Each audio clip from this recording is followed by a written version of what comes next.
Yo, what is up, guys? Welcome to the show. We got another episode of the O.O.C. Got my co-host Roberto in the house, and we also have Chillmonger in the house. Welcome to the show, Chillmonger. First time on.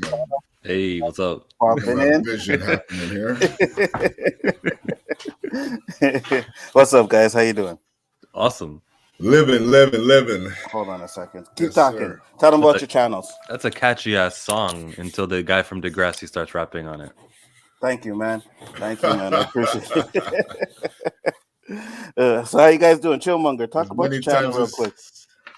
Sorry, Roberto. Go ahead, Roberto. No, go ahead. Well, I like talking about comic book stuff and then, the Star Wars, the MCU for the most part. Like if you were to go on my channel right now, you'd see me chatting about this little comic book, the Black History Month annual. Guys, we care, type comic book, which is not my cup of tea. Let me run this by you, Roberto. You're a casual fan, yeah?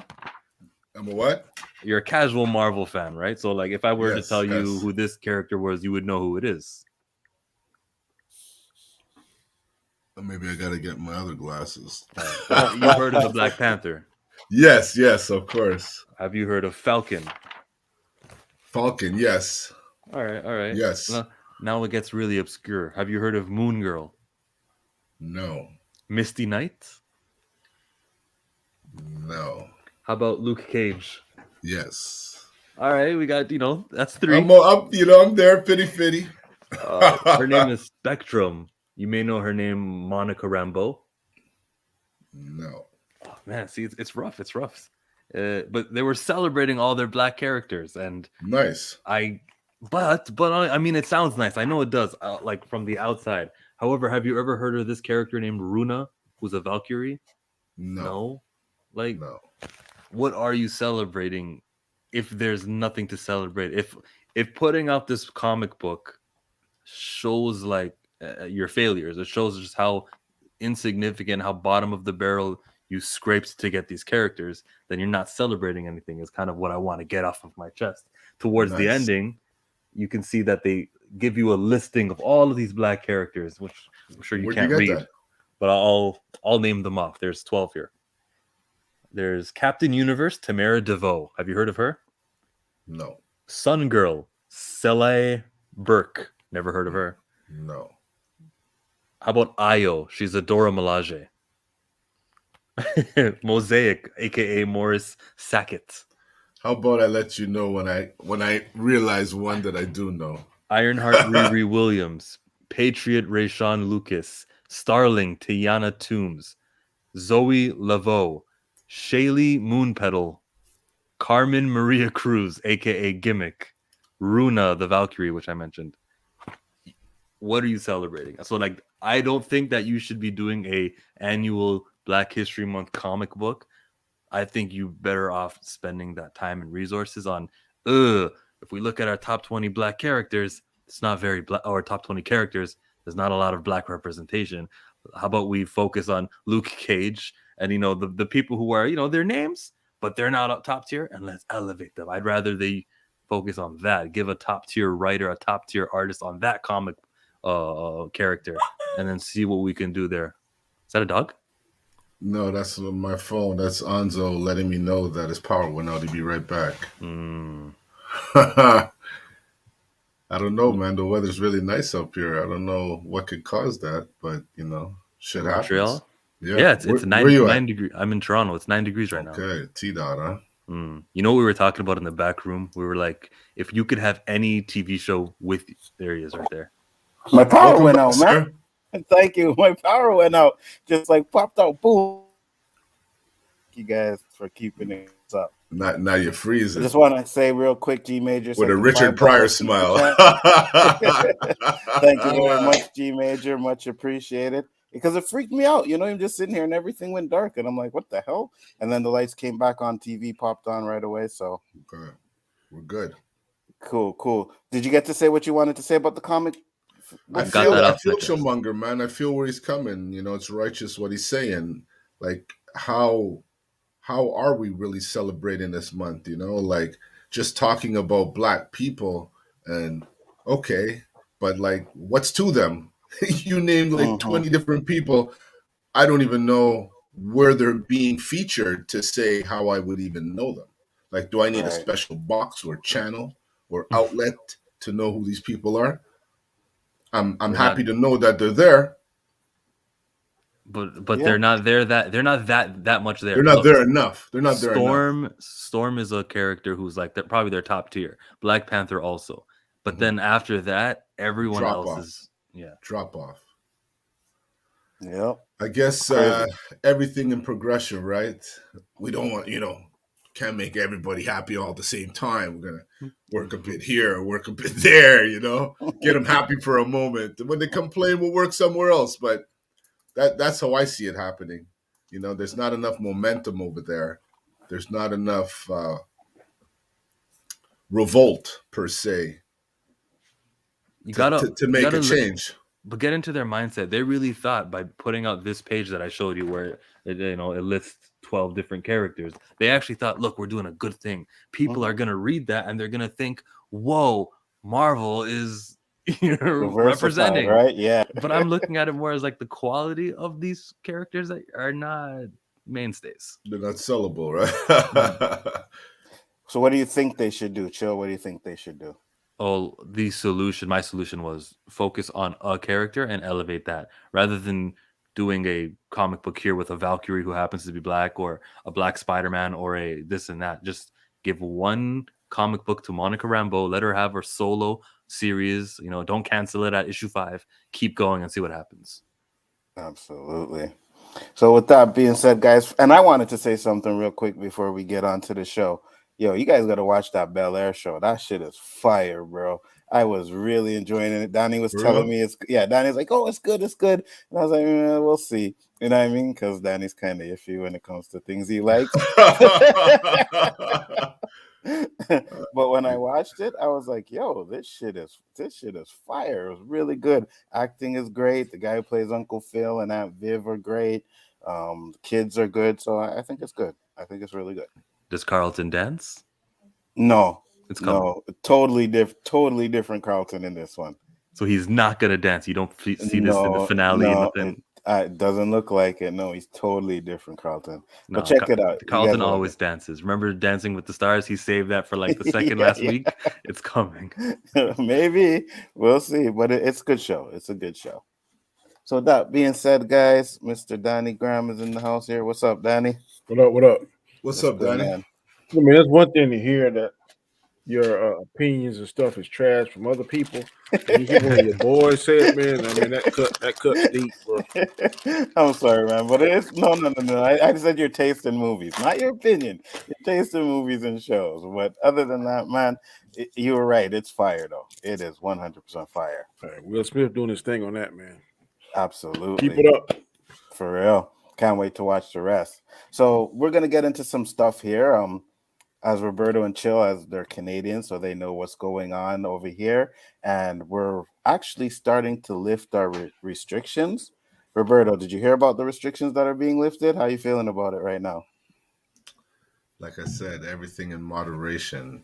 They're gonna lift it, and then some cousin of Omicron's gonna suddenly pop up, and we're gonna have to implement it again. Because, like I said, Trudeau spent a lot of money on that system. For them to just put it down just like that, And we're going to get into some of that stuff too as well.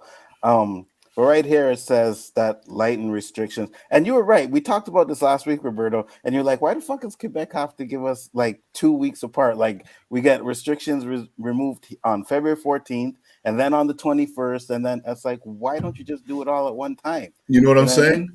It Like, doesn't make no sense.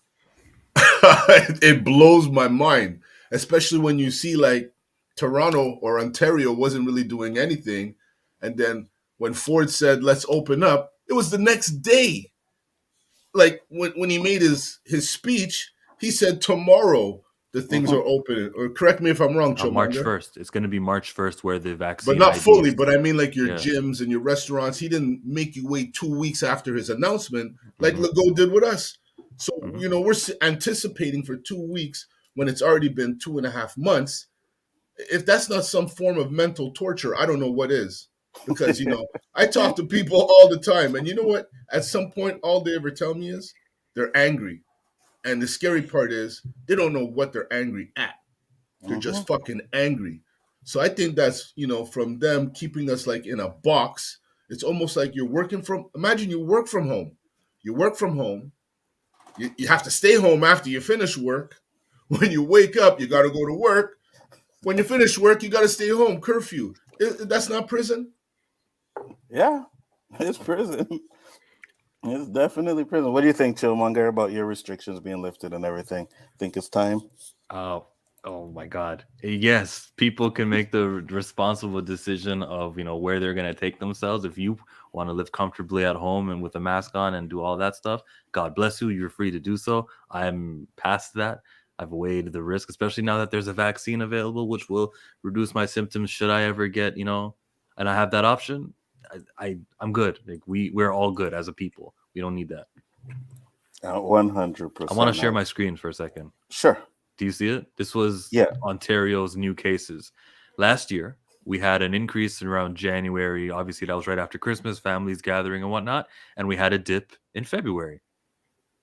Then in March, what happened is cases started to rise into April. So that was last year. As you can see this year, yeah, same thing, except, it was a whole lot higher. But things decreased in February. I would suspect that in March, it'll follow this pattern. And I feel like they're going to say, oh, look, we opened up. And now because we opened up, even though there's a precedent of last year, but that's going to be completely ignored. The narrative on the news is going to be, look, as soon as we lift restrictions, cases increased. That's what Roberto just said, bro. And it happened last time too, right? And I didn't even see that graph. Do You y'all, understand? Go ahead, Danny. do y'all have spring breaks up there? Yeah. Do we have If spring that's up what here? you call it. That's probably here it's big, like Florida.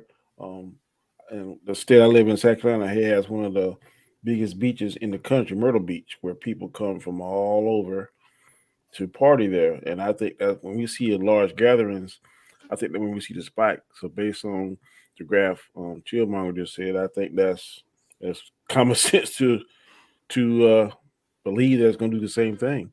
You're not going to be able to stop these large crowds. I mean, I feel like the dip is because it's February and it's really cold. No one wants to go outside. So they're voluntarily locking down. And then in March, while it is cold, of course, it's like 0 degrees, 1 degree Celsius, where it's like transition into spring, April, and I can get out. I just spent a whole lot of time indoors. So that's why that March increase will happen inevitably. But they're ready to, their articles are already written. They're just ready to click send. I agree with you 100%. You see, guys, this is why the lockdown works, because when we opened it up, everything, the numbers went back up. I could see that happening 100%. But I thought over here they said herd immunity was 90% of the population. I don't think we reached that in the United States, but you said that earlier. I think when I was talking to you or somewhere, conversation we had, that Canada is not 90%. So that should be herd immunity.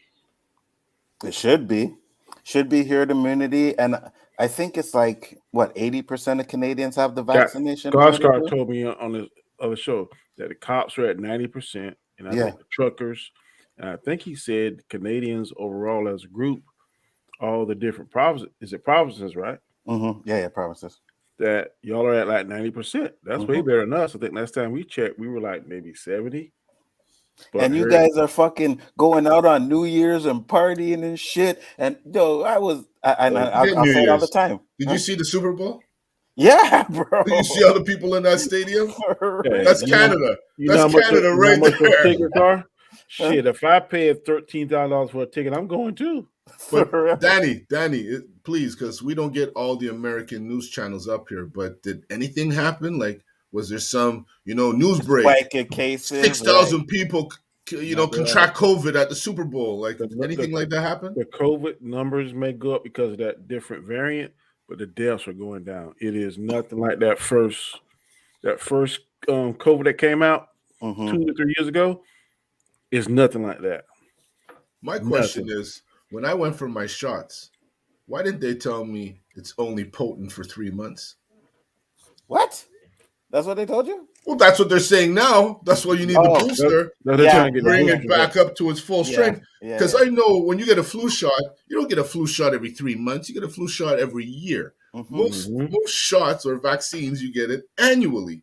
So why you want to stick this in me after 3 months? Why didn't you tell me when you get these shots, 3 months later, shit won't be as strong. You still might catch COVID. You got to come because back. they don't know what they're doing. But that's what I'm saying, Danny. That's why I didn't want to take it from the get-go, because they don't know what they're doing. When you ask questions that they can't answer, that's a scary fucking situation. It's fear tactics for us because I'm telling you what pushed me over the line was it. Look, nurse friends of mine, Danny, people that look like you are dying that don't have the vaccine. People that look like her, my wife, ain't dying.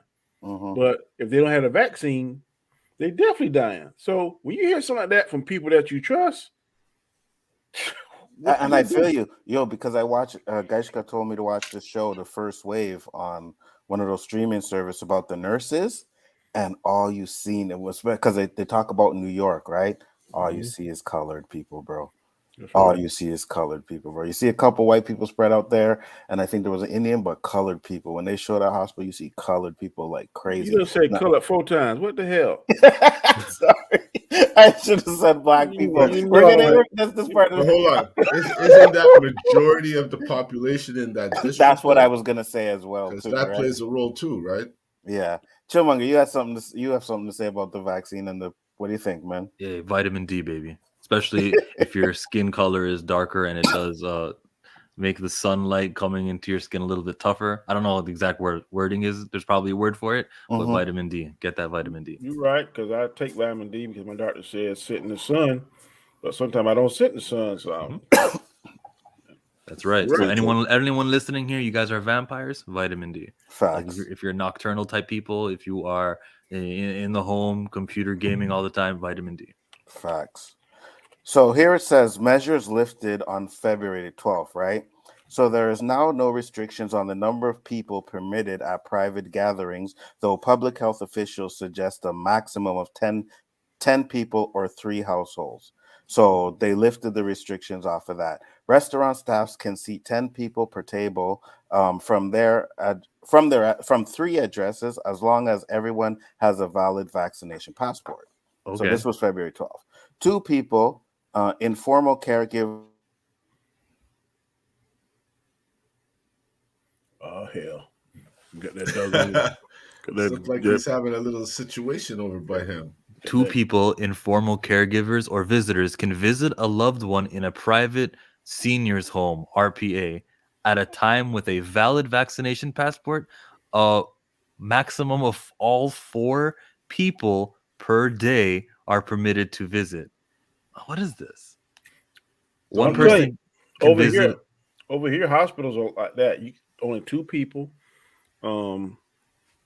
Restaurants are really lax over here. I mean, some people have the mask on, some people don't. But the hospitals and the prisons over here are really holding on to that those restrictions. You can't. We're at a time now that we have rapid testing, at home testing, and things like that should be the press. It should be only visitors who are tested can be welcome in. Provide free testing the same way we provide free vaccines. Well, I'm all good with hospitals being strict, but over here that's the last stop. 5 free tests in the mail. Nice. What state are you in? South Carolina. Yep. There's no song for from South state Carolina. to state, right, Danny? I think that's nationwide for us because we got like an email and said, look, if you want this, we'll send your name, address, and you get 5 free tests. Took about 10, 15 days, but we got it just last week. If you have a Tests criminal are hard to record, find. Bear with me, are you people. still entitled to those 5 free? I'm not certain. I don't see how they could check that because all I gave was just my name, address, and email. And I noticed your face, Chillmonger. The reason I asked that question is because when you got a criminal record in the U.S., Yeah. your life ain't normal anymore. Yeah, I did think about that. You know, I don't know Dan, you're what a state cop, it right? was. I saw one thing that no, you here have to pay back for the food and stuff they gave you once they let you out. And if you miss a payment, you go right back inside. I don't know what state it in was, but prison. I've never heard that before. I was watching a documentary, and this guy said, you know, when they let you out of prison, you ain't never out of prison because they're always on you. If you're not checking with your parole officer, they're taking back that $2-3 a day thing from you. And if you miss a payment, you're right back inside. Something along those No, lines. And I man. was Yeah, like, I holy know shit. you have to pay a fee when you're on parole, but I don't know where that money goes back towards. That's some fucked up shit, man. Because Like, I would be a saint if I lived in the U.S., boy. They call me Saint And Roberto.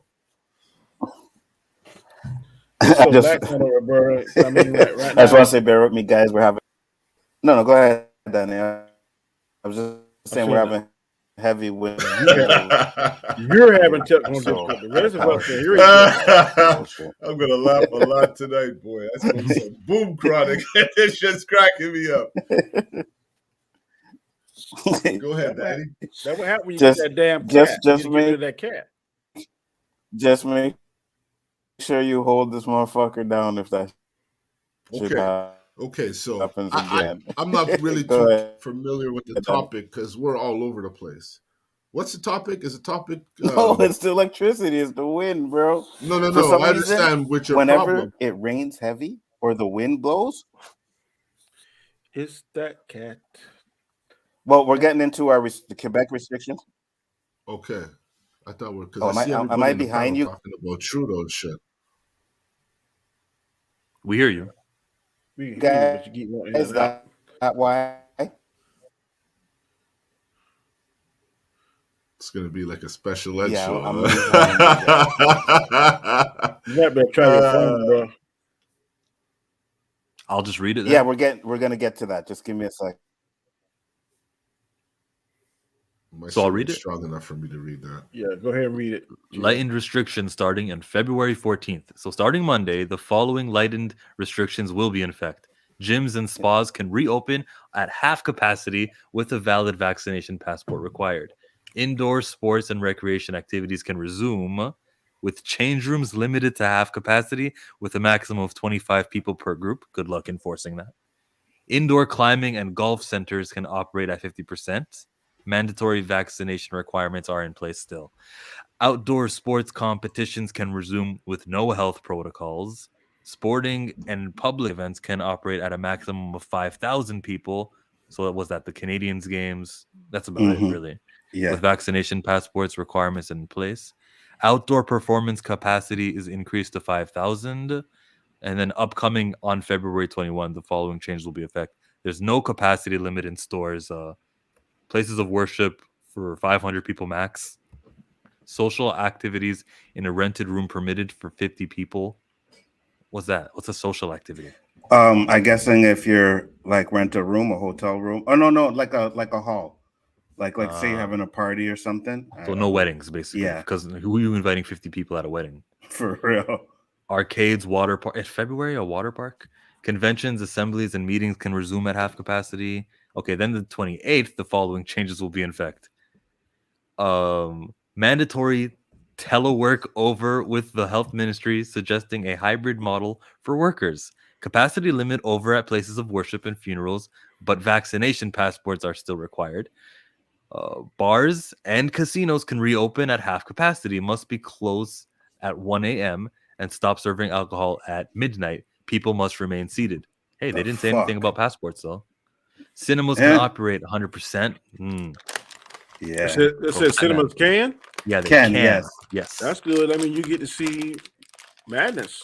but I still need the passport up until March something, right? So I think it's March 15th. This doesn't say it here, but in another article I was reading, they said that the passport and the mask were going to be the last two things they're going to get rid of. Damn. So No, I'm reading the last line at the bottom. It's going to say no restrictions on numbers of people in a private rented room though vaccination passport requirements remain. Right. Without a vaccine passport, you can only have 20 people. So they're still going to be using the passport. Okay. So they're still you see, this is the thing. You at least here, you still can use the passport, but you can have 20 people if they don't have the passport. Knowing most restaurants who just want money, they're not screening you at the door now that they have the opportunity. Shoot. Yeah. I just go to the theater the slowest day of the week. Yeah, for real. MSK sent a $2 super chat. Thank you very much. MSK says, how does this work for sex? Do I have to wear a mask? Well, if you were having sex, that would be a question you could ask. But since you're not, I have no. And Ashley is here. Welcome, Ashley, and welcome, Lonely Banter. How you doing? Thank you guys for popping in. What's good? What's good? What's up? Good evening, everybody. Good evening. Good evening. Lonely Banter's first time on the show. Thank you for coming. Much appreciated. Hey, appreciate you, homie. No problem. We still haven't started talking about the Trudeau stuff, but we're going to get into what the real topic is. We'll come back to that later. Since we're 50-50 up in here. Right. We got 3 Americans and 3 Canadians. So now the topic was, and Danny had a topic that we'll discuss later on as well, which I think is fire too. But topic is African Americans, right? Like, why does America call Black people African Americans? And I'll let the American panel. I'll let the American panel start off with that. Oh shit. Man, that is something like Gray Jedi. That shit is stuck, and I go as Black. I don't never say no African American unless it's a box I check on a fucking application or something. Well, it really. I'm a Black man. I'm not an African American. I've seen Africa, been to Africa before, but I don't know nothing about all that culture. But no, I don't want to go to Africa. I ain't trying to chase no fucking giraffes and hippopotamus and all that stuff. I'm perfectly cool right here in America. So I'm a Black man. I've actually been to Africa. I have been too, but I ain't want to go there and live. Oh there. yeah, you did say that. Yeah, it's good for a visit, but I don't want to stay. So what do you think about it, Chill? LB? Honestly, like, I always thought it was weird because, like, I'm not from here. Like, I'm from England. I moved here like in the early 90s. And I always thought the term African American was weird. And it's like, for me, being not from here, it's like, I used to correct people that like, yo, I'm not African American. But like after a while, it's just like, man, you can't correct everybody. They just what they do. But I go by Black, you know, like I don't have a problem with you calling me Black. So it's like, it is what it is. I'm Black. You feel me? I feel you 100%. Ashley, what do you think? I mean, it had the way it started because, like, at first we were, colored, and then we were Negro, and then it was just like African American was considered like at that time. Yeah, like that was the term that they used to a proper for term. Black people instead of Negro and colored, and so that's how it started. It's really silly because it's just like we're not necessarily of African descent, I mean, we are, but like we didn't come from Africa now that we live in America. It's just like a weird term. Like I said, I'm just Black, so yeah, it's strange. Like you said, it's like everyone isn't from Africa directly or indirectly. So it's like, how y'all just come up with African Americans? Like, well, I can see why they wanted to change from Negro because, like, 3 out of 5 definitely letters are Negro problematic. And color. But then when you get to the word Black, there could just be a point in time, like the T-shirt right now that Danny is wearing is black. Your skin color isn't. So you might, or people might say, well, Black isn't an accurate word for what I am. We need skin tone numbers. We need skin tone number 1 comes, that's a thing. Then there's 2, there's 3, there's 4, there's 5, and then we got the whole spectrum of skin, and we solved that problem with numbers. I think we just need to have some sort of consensus when we're talking about skin color or even like heritage. Whoa. I think in our country that It's light skin talk there, bruh. Yeah, I mean, yeah. You said you should be 1. I told you I'm gonna laugh tonight. I felt no. it. Oh, so yeah. See, now there's beef. Who gets to be number 1? Yeah. All right, scrap my idea. You're gonna say something, Danny? I'm trying to say he should be 1 and X be like 3 and I'm 5 or some shit like that. You cool with that? I'm not cool with that. Like that reminds me of some stuff my great grandmother used to brown paper bag test stuff. No, thank you. I'll pass on that. Wait, hold on. She used to compare the colors to a brown paper bag. Oh yeah. Oh, I heard that too. Yeah, she was my great grandmother was, skin so very like past. Right. So what? Like, so what did not like my grandmother when my grandfather made her. What did it determine? Like if you were darker than if you were darker than the bag, then you're good. Too dark. You were too dark. Are you black? Oh, you were too dark. That's not just your grandma thing. I heard that. No, yeah. I'm just saying, like personal, like. But I mean, like, so it's like within our own community, there's color. It's. Mm-hmm. So do we agree with like what I started with saying, not the ending, which was stupid, but like there needs to be a word that isn't African American, but also isn't black. Yeah, but I'm cool. But I told you the problem with black. Black is the opposite of white. I'm cool with black is a thing. Let me tell you some colors I ain't cool with. Darky, spirit chucker, fucking color, nigga. When it comes from a certain race, I ain't cool with that. But black is straight. I'm cool with black. It's funny, like Ashley mentioned about they used to refer to us as colored, right? Mm-hmm. But now they're using person of color. Yes. Mm-hmm. It's just like, I use like the word color like we were talking about that last week. I used the word color like 2 times on the show earlier, and Danny was like, "Yo, what's wrong with you using that word? I don't like it." It's like, yeah, I know, but I agree, man. I don't mind person of color. I could deal with that. Just don't really. I don't. Because I found like the N word. I mean, yeah, if we're talking about what that's an extreme. I was like, would I rather be called a person of color or the N word? Well, okay, right. I mean, my thing is right.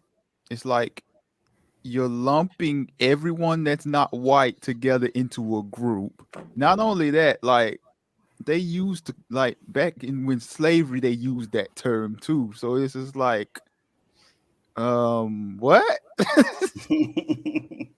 thought they used more like nigga, darky, or boy back in that time. I never heard person of color. No, they've used it back then. Like, it's funny how that boy holds strength too, huh?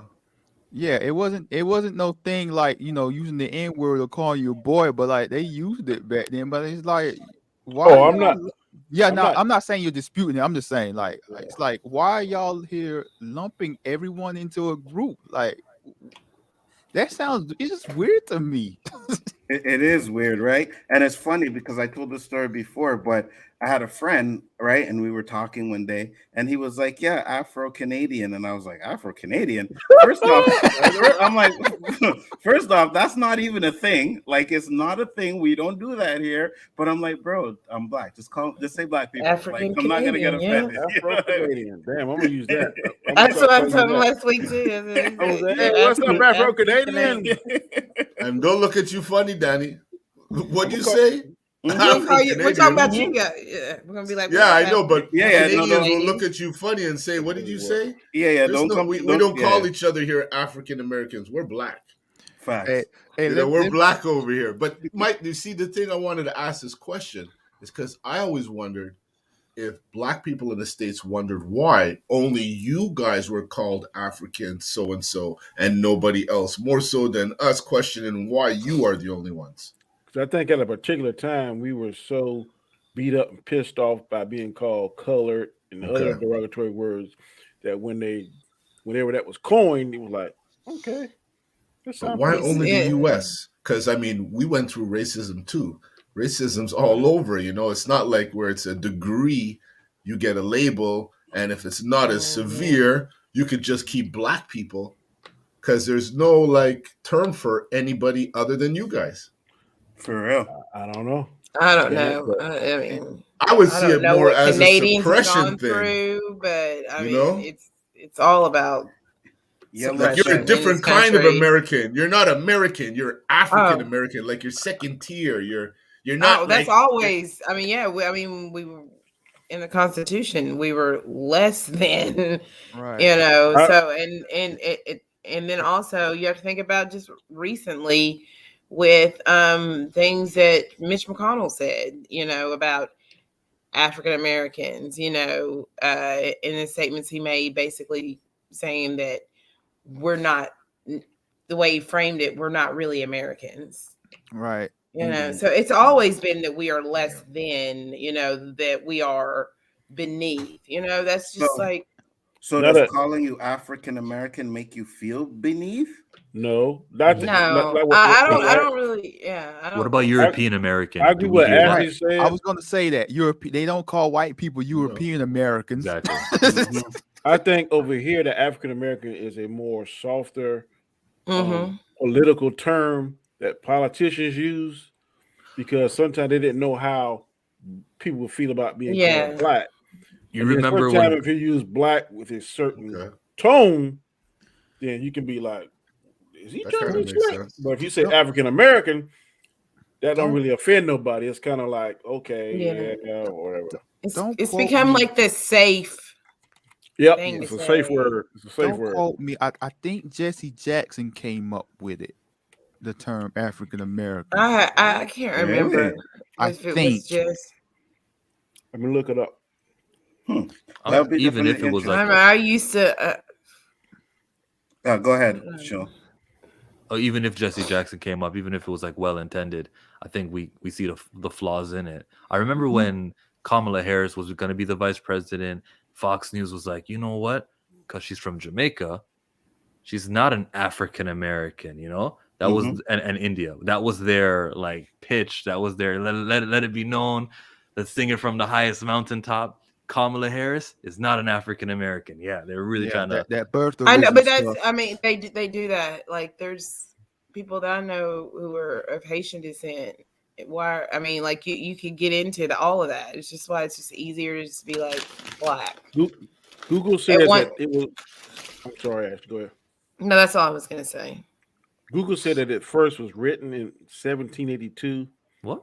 in Pennsylvania, but Jesse Jackson made it popular in the 80s because he used it a lot. Let me ask y'all a question, because this always bothered me, but like since the everything's gonna be all white, it's been popular right now. Did you watch it? Yeah, I watched it, but a lot of the white folks they're referring to us as the blacks right now. Does that bother you when they say blacks? It depends on a tone. I don't. Your tone definitely, and your inflection, how you say something, definitely makes me be like, okay. Because if somebody that's a white friend of mine and they like, man, boy, I tell you what, I'm not gonna get mad, but if they say you're gonna do what I say, boy, then that's a horse of a different color. But then it's using the word, because in the South where I live at, boy, bo, that's used kind of as a term of endearment. But when you put that inflection or put that tone behind it, and I look at your face and I'm like, this motherfucker, he kind of mad and serious, and that takes on a whole new color. Yeah, what's up, I Yellow? agree. All of you motherfuckers need some history lessons. I'm sick of this shit. I can't deal with you motherfuckers out here just making shit up. Like, what is going on here? Nobody read. You know what? I take it back. That's why you're 6. Ashley actually brought some facts in a very mild manner kind of way, and I appreciate you, the widow, as usual, schooling these fools. So school us. Let us know. What are we doing? There's too many different things. Like, there's too many different things that you're talking about. At the start, forgive me. You're right. You're right. I just woke up from a nap that I wasn't supposed to wake up from, so I might be a little grumpy than usual. Okay, so first off, what are the facts that we were? There's too many different things that, like, first of all, there's too many different conversations that you're trying to have at one time accidentally. Like, Lonely Banter, I think, said white folks don't do that. They absolutely did. They were Italian Americans, they were Irish Americans, they were German Americans, they were their country of origin, and then they added American onto it because Americans are exceptional and Americans are special. And if you have American, you are, it's the most important part of your designation. That's a thing that's been going on in America since fucking 1492 or whenever the fuck they lied about it was discovered, right? To that point, who here hears white people call themselves European Italian Americans? Americans. Yeah, that's or what I was Italian trying to say. Americans. Yeah, I don't Now hear that's a thing that happened later, right? When they did their melting pot thing, we're all just Americans, and they were like, except those niggas, all of us, we're all the same though, right? Because and then they kind of whitewash. They kind of created this amalgamation of culture that is white, right? That's a big thing that happened coming out of Jim Crow and all that. Yeah, me and LB recognize that. So when did they actually get rid of the Italian American and stuff like that? Do you know? It never really went away. It's still a thing, right? It's just they don't do it. I've never heard white people refer to themselves as a something American. That's what I was getting at since I've been here. Right. But you've never heard black people refer to themselves as African American either, right? Yes, I do. All the time. Because that's not true. We use shorthand as people. We just kind of say things, right? We use what's going to be the most recognizable version of it. If we're talking, I'm black, right? That's what I'm thinking. I'm also white. Okay, you're saying you never heard. We're talking. You never. But the only time it comes up is officially. Okay. That's what I'm saying, right? The only time it comes up is what is the damn application? Or something. That's what shit like that. To what Danny said earlier. I don't check those boxes. I hear black people that's older than me. I would say no. I choose not to identify. I don't check those boxes. But what are the options? Is there a white option or is it European American? What is the white one? It's Caucasian. It's Caucasian. White Caucasian. Caucasian. Yeah. What I'm saying, I would say, the people out here that refer themselves as African Americans are the people that's in their 40s, 50s, 60s age group, older than me. But I hear people call themselves African Americans all the time. Okay. I was wrong. Yeah, go ahead. I think it depends on what I've never heard that shit before. Part of the country stay in. I mean, I'm from the South, so I hear this stuff. I don't hear you. Have you heard? That's what I'm saying. Have you heard black people say it to other black people, Danny? Not like we talking now. If we like Yello said, if we talking now we cool. Yeah, I'm black. What's up? And I can honestly agree with that a bit because we'll say the N-word. You know what I mean? Yeah. But in a professional setting, I Ashley said earlier, it's like a safe word. So if someone said, "You're African American," we won't be like, "No, I'm black." We're like, depending on the situation. Gotcha. What are you gonna say, Chillmonger? You have something to add? No, I think I got it off my chest. Cool. But how did it start though? Right? Because we didn't start as black folks or even Negroes. All of that shit was. It was it depended on the situation too, right? If they were trying to be polite, they would say Negroes, but when they was normally talking, they were saying niggas. That's what it was, right? That's just what it. Yeah. And then the colored folk, colored people, it's all kind of. It really just depends on what the context is, but the African American came after. What'd you say it was earlier? You said Google told you it was popularized in the 70s or something, the 60s or 70s. 1770s, something like that. Because in the 70s, remember in the 70s we had all the black programming, right? It was Black Star Show and everything was black radio, black. I mean, there's all this stuff was happening, and then that got uncomfortable for folks. You can guess who, and then it started. Then we introduced this idea of what's a more PC, what's a more educationally sounding. Appropriate kind of terminology to use to describe this group of people that we don't know which country we stole them from. You know what I'm saying? So hey, they all came from Africa, right? It's safe because they'd be like, well, it's not offensive because it sounds kind of regal. But what are we wrong about, bruh? We said all this. The difference is that those were three different kind of conversations that you were all having at one time. That it wasn't really the context wasn't being.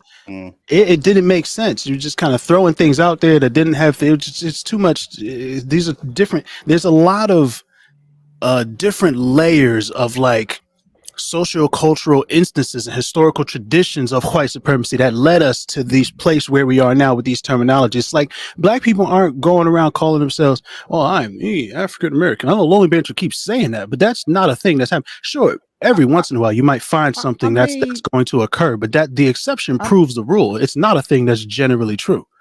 I mean, you can't say that, because it's not like I'm just saying it's based off of me who I talk to. I mean, I listen to podcasts, I watch TV shows, I watch news. Like, people say it. It's not like I'm just making something up and it's just like 10 people. It happens. No, I'm not saying you're making it up. I'm saying that it's what's happening is you're exaggerating the circumstances, right? Ignoring the context of when that's happening. But I'm not. You can't just because, like you just said, it was like on podcasts and on news and like in general, regular people every day aren't really. But you can't honestly say that, because you don't interact with a general population. Like, I mean, you don't think people say that. I know people say that. It is what it is, but you can't sit there and say it doesn't happen. Right, because your true experience that you have is different from his. We all have a different experience. Like, I'm here in Canada, so my experience is different than you guys as well, right? That's why when I heard Afro-Canadian, it was alarming to me. I was like, what the hell? Like, bro, like, really? Like Afro Samurai or something. You know what I mean? It didn't even, it doesn't even sound right? And that was the only time that I've ever heard someone say Afro-Canadian. And he was trying to be, I guess, politically correct or whatever. And that was the only time I ever heard it. And of course, it was from white guy, but it's just like, it was weird to me, right? So I want to ask you, Yello, what do you think? Do you like being called African American? Like when they It doesn't really make a difference to me. The Afro-Canadian, the reason why you've never heard that in Canada, and as much as we do hear it in America, is because the Canada never had that like American exceptionalism phase where they were the greatest country in the world to ever do anything. It was all lies and propaganda, right? We know this. I'm not surprising anybody with this. America was lying when they said that, right? They were good at some stuff, but really, really bad at other shit. But like, they never had that phase, so it wasn't like a part of the branding in a way. You know what I'm saying? So you didn't develop, it wasn't developed where you had all of these folks who are like this Canadian or that Canadian. But I'm sure you do have the different districts and the differentiations between those things, right? Like when you interact with each other. Like, I'm from Quebec. I'm from British. I don't know how this shit works in Canada, but. No, we've never had anything like that. You know what I mean? Roberto, you have anything to add? What do you think? Or chill, because you guys are Canadians. Like, I was going to say, in colleges, that's when people are indoctrinated with the new terminology of the week. So, person of color is hot right now. I'm sure it'll change. Well, I know they say person of color a lot. When I was in elementary school, I was made very hip to African American, like, because like in my household, we didn't say that. So I mean, they teach that stuff from a very young age. Like, are African American students? So it's not, that's when, we were like, I was like, okay. Right. Because like in my household, it was like, oh, you're black, They as soon as you get into, it's funny how you say that, into the school system, it's like, oh, well, such and such is our African American student. And, so it's like, you know from jump that you are. Right. But that's the distinction that I'm making, right? Like, it's about the context of where it's like what Danny was saying, where it sounds good to use it. You know what I'm saying? As opposed to how people actually really talk to each other and how people actually think of themselves and refer to each other. That's what I'm saying. Yeah. Oh no. Yeah. That's what, Word. I was just making the point that when he was talking about college and learning terminologies and things like that, like we learn these terms from a very young age. Are we gonna say Lonely, LB? Yeah, I was gonna say this. I'm the same with Ashley. Like, when I moved here, like it was African American. I was like, huh? I was like, well, I'm not from here. What's going on with that? And it's like, that's grew up throughout school. And like I said, and even through my adult life, dealing with like going to different conferences, like traveling around the country, like I've always heard African American from people. Like, I'm not saying that's the main term, but it's just like people use it. I don't agree with it, but yeah, it's used. I think in certain situations, certain circles, it seems to be more I think a more political term. That's what it is. It's a political designation. Based on what particular person is saying it, they don't want to piss anybody off. So if I say African American, that's going to be safe. But some people, if you say black a certain way on a certain day, they're going to be, well, no, he's racist. Or if you say colored or something, certain days, he's going to be. So it's just a safe word that white people can use in the political ring and sometimes in the personal ring, whatever situation is not to piss off somebody that I have a question though. And I had one too, but you first, Roberto. Yeah, because I've been quiet for a while now. Is African American determine your origin or your ethnicity? Like where you're from? Whoa. Why'd you have to say whoa, who Yello? you are? Because for me to say you're African American, that means you're American or it means you're black. We all understand what they're going for. What I take it as black. Because like if I ask you where you from, you don't say I'm black. You say I'm American, right? Mm-hmm. I know, I'm getting a little twisted with it because I see Yellow's face. He's taking it all in. Maybe I'm not expressing what you're saying a little bit. Yeah. Just keep going. I'm just waiting. Because you're gonna say I'm black before you're saying I'm African American. Are you using African American to determine the color of your skin, or where you're from? For real. That's what I want to know. I think it's a defense mechanism for you to say I'm black, because it's kind of like degrading to be called African American. I'm American. I'm not African American. I'm black in America. No, all that goes back for me to what I said earlier. It depends on the tone and the inflection in the individual's voice. If you're trying to come in just wrong in a smart ass way, then we might correct him and check him. No, I'm not African American. I'm black. But if he's coming, I don't mean it's not degrading, Danny. Just. I'm just saying it depends on the situation. That's the only way I can answer you. For me, yeah, go ahead, Lonely. No, I was gonna say for me, like I said, I'm not from here, so like growing up and being referred to as African American, it always annoyed me. But after a while, it's just like, man, you can't keep correcting every single person that comes, because I mean they don't know. So it's just like, and even if someone says where I'm from, I don't be like, so I'm American. I always say like the city I'm from or the state. And I have to admit, Paul, that's a good question. What about white people that come from Africa to America, right? That's a good question. So if you're saying African, it's not a good question. No, it kind of is. What are you talking about, bro? No, it kind of is. No, that ain't a good question, bro. No, that's kind a great of is question. Because, hold on, listen, understand, right? Let's say a white person from Africa comes and he moves to America, right? He's African and he's like maybe a dual citizen American. So you can consider him an African American, no? Let's be real. You yes, think a white the person concept isn't hard to understand, but that's how it works, right? Because the whole reason why you have that dual country thing going on is because they want to identify where your people were from.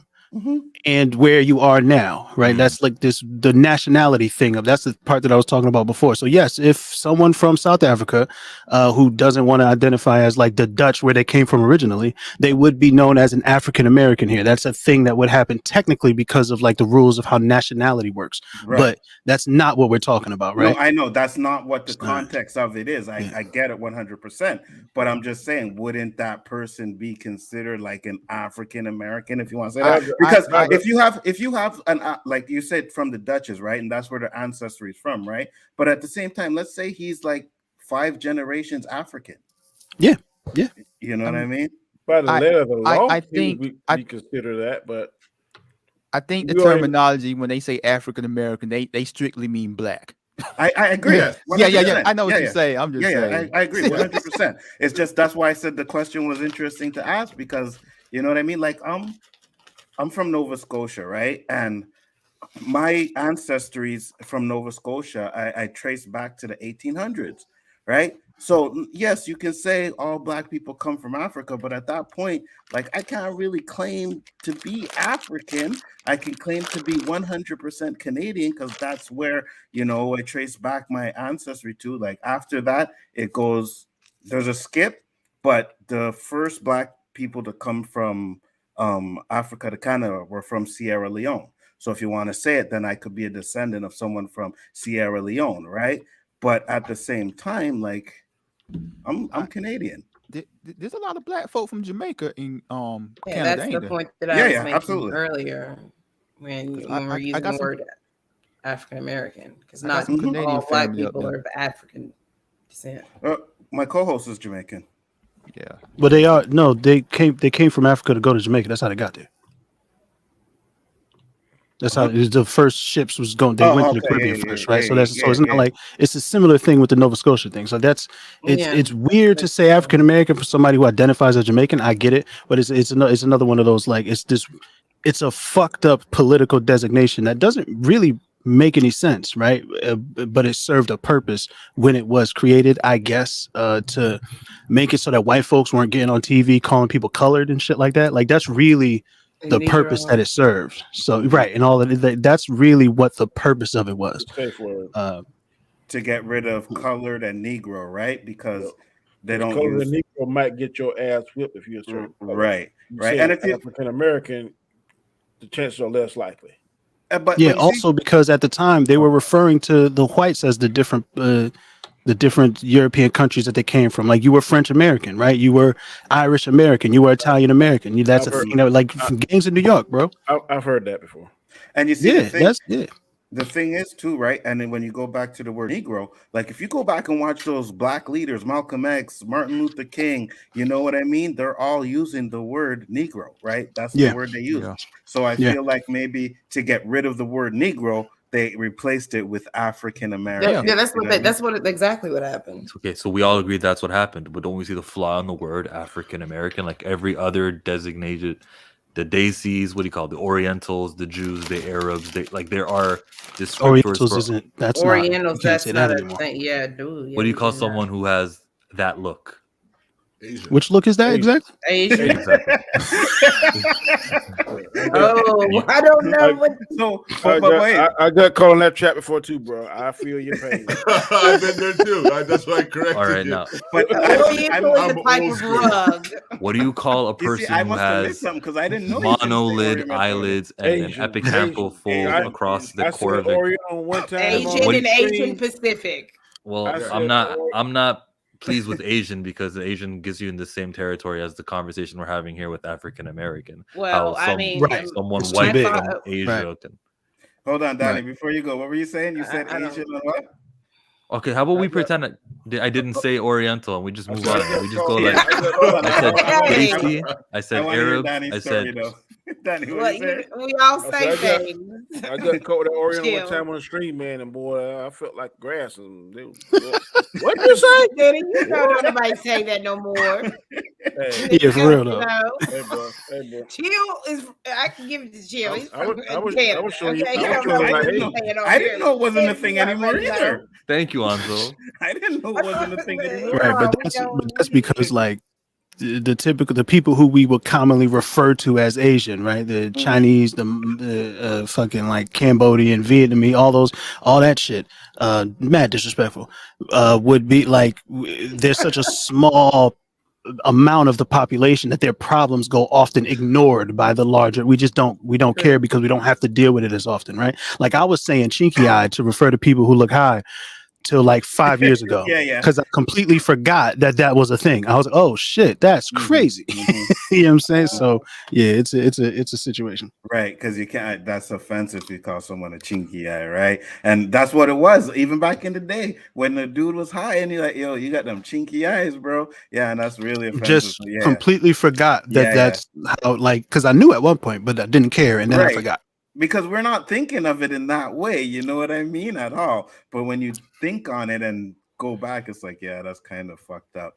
But it's because we don't have to deal with it because there's such a small kind of and a lot of times insular community, right? Right. But my question is this, because Roberto got his one: is it offensive just to say black people though? Like, come on, man. The way LB was saying black earlier offended me. That motherfucker was like, well, how do you feel about black? I was like, hold on, nigga. No, I said black. With black. No, blacks with the S. I'm just making fun of the way how intonation sounds. I hate when people go the black. Crazy. The blacks. The black. That shit is crazy. That shit is crazy. Yeah, it's usually that would be offensive. Type of conversation. That would be offensive. Because it's not people. Because there's no people no more. Like, why is it so hard to add people? Why does it? I know. Like, why do you have to shorthand? Like, What would be what the offensive? fuck are you doing? But that's also a The connotative blacks. thing. That's The it's blacks. also just an emotional thing.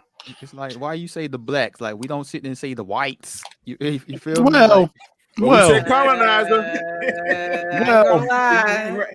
yeah. Let's be Yeah. fair. I laughed yeah. The when difference Dave is the Chappelle power said dynamic. that That's the too, difference. so, The you difference is know, the and I've said it. Because to be Like, honest why? with you, no matter what we call white people, they ain't gonna give a shit Yeah. about what we say. And they don't Honky, Right. cracker, well on colonizer, the internet right. they They don't don't have care. that sting like the N-word, boy. No, at because all. there's no power. That there's no difference in like racial equity. That's the difference, right? Like there isn't. There is a difference. No matter how many people, oh, it was American land of opportunity. Sure, whatever. There's a distinct difference between where some people start and where some people start, right? And it's like proven in with all of the numbers.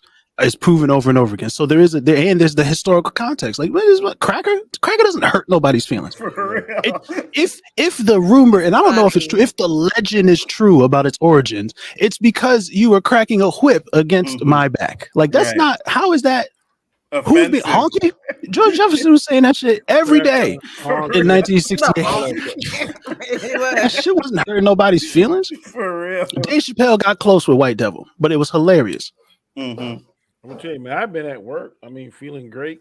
Damn, somebody come in that word, man. It fucks my damn day up, boy. So I gotta get that shit out of me. I don't want nobody to have that kind of power with me, but it still does. So Which word, Danny? Colored? You mean? no, I can deal with color, but don't call me that I can't ER word and you don't look like me. Mhm. That shit sends hell to me. He said your nose and lips got to be past a certain ratio And to refer to me as such, nigga. and no word of a lie, Danny. When I watched the Bel Air and that scene came up, I was like, yes. But then Y'all when really like this show? me too. Yeah, it's a But then good when show. I Carlton, ain't when watching it yet. I say y'all. oh no, it's it's really good. Yeah. Yeah. But then when Carlton said, I'm a peep it. when Carlton said, but it's in our music, right? And I was like, facts. That is the problem. It's in our music. They are buying it more than we are. Right. So So- because we keep saying it, they feel like they have the right to continue to use the word, That's not- sing it in the song. I didn't like it, but it was a good example. Yeah. No, the fuck it. What I want to hear it for I'm myself to sorry. see I'm exactly how it's sorry. said. But what I've y'all gotta saying is say bullshit. something. No, I'm No, talking about the explanation that he gave in the show, right? I'm not saying that overall. I'm saying the I didn't hear explanation he gave him. So, But it sounds like some bullshit. So, to the context of the show, Will walked into the locker room and they were rapping a song, and the rapping had the N-word in it, right? Bunch of white people, and they're just singing the N-word, N-word, N-word. And then Will pops in and is like, yo, you can't say that shit. You know what I mean? Blah, blah, blah, blah. And they got into a fight, whatever. And then he's telling Carlton that, you know, the white people that can't say that shit. And then Carlton used the excuse that, well, you know, it's in all of our music and that's what they're listening to. And hey, man, that and all this kind of shit. Right. Now, does that give them the right to say it? Absolutely not. But at the end of the day, like if you're walking down the street and you're singing a song, you know what I mean? Like they do it in the privacy of their own home. You better believe that. When they're singing 50 Cent, when they're singing Biggie, they are saying those words, hands down. That's cool. You got a comment. I think you should read in your chat from Pickle addressing. because I can Which one? Like, I can break that up real quick. This one here? You know? I got a response to that too. So go me ahead. too. The Colin Kaepernick one? This one here? Comment. That's Before you Pickle's read MO it, right there. before you read it, can I interject? Share my screen for sure. a second because I'm gonna die on this hill. Ash wanted to say something too. Oriental, of, from, or characteristic of Asia, especially East Asia. Good job, bro. Good job. Right, Good so- job. And so you nobody think- does right, I'm so, out. alright. No, I'm not I doing the like- counter. I like this. I like this Gotta brother go. right here, man, because when people be going on him, he gonna look up the dictionary and shoot them down. They don't want to hear that shit. No, so connotation and denotation are important things to understand. The actual definition of something and the way that it's used and how people have used it and historical context and tradition is an important thing. I don't care if you say Oriental. The Asian community seems to feel a way about people using the term Oriental because its origin and use was always a otherizing kind of way. It was mainly a European thing, and it was always to talk about those other motherfuckers from over there. It was always dismissive, and it was always that, like, that's what it's always been. And also, that's not talking about people, right? Like that definition is it doesn't say specifically about people. It just says of this area. And that can mean anything. Right. And typically, characteristic, sure. Typically, it's used to describe items. And it was also a way to use. It was also the way Europeans used to describe items coming over from the Silk Road to make them seem other and exotic and fancy and deserving of being costed and shit like that. So like, it's a lot of fucked up shit that goes behind it. But again, like, you know, I don't give a fuck what you say, but you don't get caught in. You know what I'm saying? Yeah, Danny had a question. You gotta touch on everyone else. No, I'm just saying. Peace out. Chill. Oh, I agree with what y'all just said. I have no problem with that. I think chill. No, and I also like when I like what Pickle's saying. It's not about wealth because I want to say something. We're gonna get to that. Let Danny finish. Because I had a rich cousin. I'm sorry. I'm just like, because that's not true. I know black wealthy people that got locked up for things they didn't do. Let me go ahead. Hold on, Ash. Let Danny finish, and then I will let you guys go to town on this conversation because I know LB wants to get on it. I know Yello wants to get on it. I know you want to get on it. Danny, I've talked to Pickle too many times. Danny, what were you saying? I was just responding to what Yello said. I agree with what he was saying about how it looks and how it sounds and stuff. All I was saying, I think Chillmonger and I are the type when we say something, don't look at us like we fool because we don't read the definition on a lot of stuff, and I just go with what the definition says. Now, if it's out of character, outdate, I'll call me on it. But don't look at me like, what the fuck is this motherfucker saying? When I done read the fucking damn dictionary and the definition of it, and it says ABC 1, 2, 3. But like Yello just said, hey, I agree with sometimes just because something is defined a certain way, still ain't cool to say it. I agree with that, but I'm just saying. Yeah, no, I'm gonna make fun of you if you do something I think is dumb. I'm sorry. That's definitely a personal thing, and it has nothing to do with you as a person. I'm not shitting on you or nothing like that. You feel what I'm saying? But I'm definitely gonna get these jokes off, bro. That's gonna happen. Yeah, but if I show you my 70-30, son, 70-30. Nah, and I ain't holding against you. I ain't continue to come. But then motherfuckers like, yeah, the definitions. We can say Oriental. Now it's a different conversation. Now we're changing the conversation from you being corrected in a funny way. Them reading it. You know what I'm saying? Now it's a different thing. I can say it. Yeah. It's a different thing now, And I'm not saying you're doing that. I'm just saying that's where that conversation is heading. That's what I'm saying. I got you, bro. So here we go. You're right, Yello. Colin Kaepernick kids have an automatic advantage over my kids from the start. I love breaking up your narrative. Banter, Ashley. Floor is yours. I let me go for I'll keep it real short and sweet because I think y'all will explain it better. My problem with this is, and this is a thing that white people do. Whenever we say something like what Yello said earlier, right? They always come back with one example like that just disproves what was said. Just because one person like Colin Kaepernick is rich and his family is well off, it doesn't necessarily mean what was said earlier does not happen. Very good.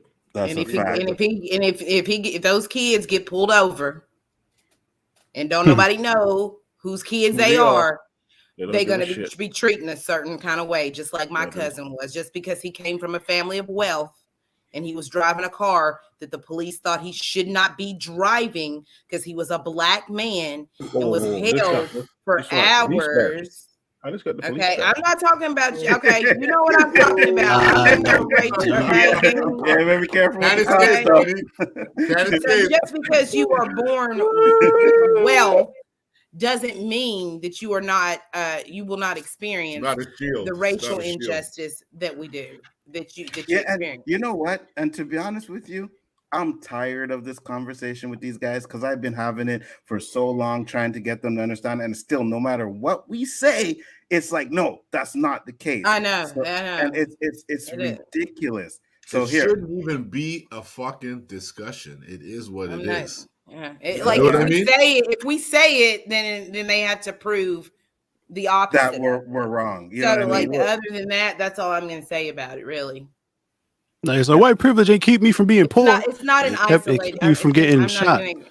Exactly. I didn't get my check. White privilege certainly didn't keep you from getting a job when you was in high school. Fact. Yeah. 100%. Right. Exactly.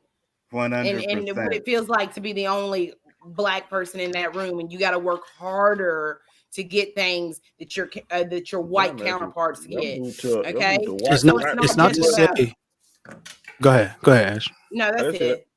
I'm No, not because I think I was going. about to say. Go ahead. No, I'm really done. Where so it's not to say white privilege makes all white people's life easy. It's to say your life is not harder just because of the color of your skin. Yeah.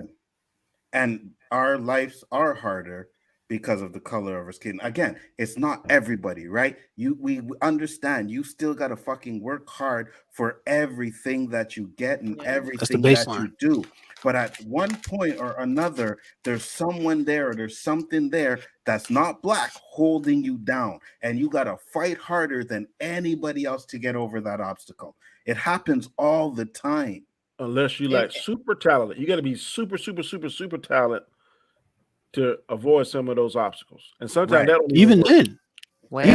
Some of the best basketball players I ever seen never left the hood. Well, when I worked at Taco Bell, the black guy got the manager position over me. So what are you talking about? It's like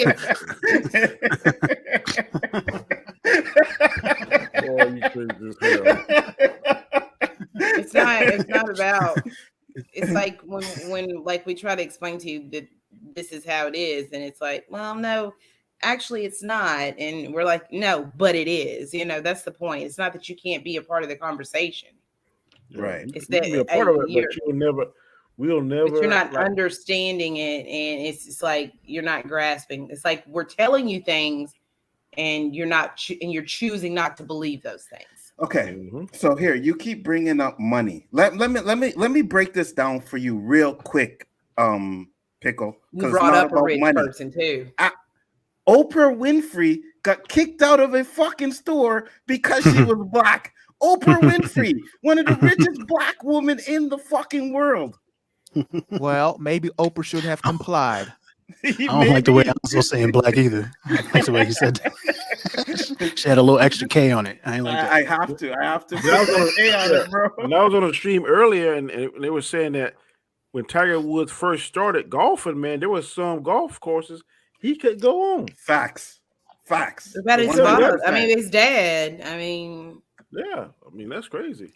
If you watch King Richard, did you see how they did his daughter? Because they were black. They didn't think that black people could be good at tennis either. No. Like these are things that are not being made up. So Pickle, yes, you can have a voice in black conversations, but you need to listen. You don't just need to hear what we're saying and you completely disregard what we're saying. The other, yes. And it happens all the time. Like we've had these conversations many times. All the time we had these conversations, but then you guys still come up with the same talking points, and it's like nothing we say makes a difference. And you're getting it from the voice of black people. You know what I mean? But it's a difficult and complicated, and it's a nuanced thing because I think that there is a fundamental difference between the way the average white person sees the world and the average black person sees the world, and that's a kind of individualistic versus collective identity.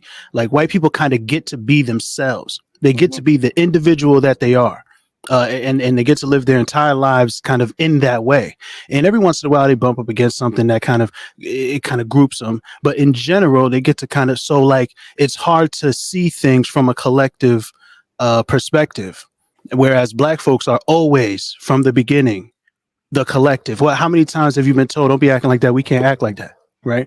Like how many times you've been like, what was the shit I heard somebody say? Be above reproach. Right. Because you are representative of, whether you choose to or not doesn't matter. Whether it's right or not doesn't matter. In general, people of color, whatever group you are, whatever minority group you may be a part of, they are representative of that larger group at a whole more often than not. That's just what it is. So it's kind of like forced on us to have this kind of collective mindset. So when we're talking about things, we're talking about it in a general. Right. We're talking about it in a kind of overview, like big, large scale perspective, because that's how we've learned it. That's how we've experienced it. And the first thing that I see a lot with white folks is they will come at it from an individual, but I'm not. Right. But it's like we're not talking about you, right? So for you to make the conversation about you is another part of the problem. Right. And then he said, but you guys aren't listening either. And you know why, Pickle? Because we don't have to listen. We experience the shit. Right? You know what I mean? So it's not like you can sit here and say, oh, yeah, you guys aren't listening to the stuff that I'm talking about, because the stuff that you're talking about is not what we experience. We are I think they did. I think they read the words that he said, or that you said, Pickle. They read the words that you said, fundamentally disagreed with it, and addressed them in that way. I don't know how that's not listening to what you're saying. See, I don't know how that is not there. It's funny because like I deal with this a lot on my channel. Was like when you don't praise white people, they think you're not listening. They want to call you racist and stuff like this, right? And it's like, okay, we're here discussing a topic, right? All of us are black. We're talking about our experience. We're talking about we're not just specifically talking about ourselves. We know black people. You know, we know we have family, we have friends. We know. And you're sitting there saying, we're not listening to you.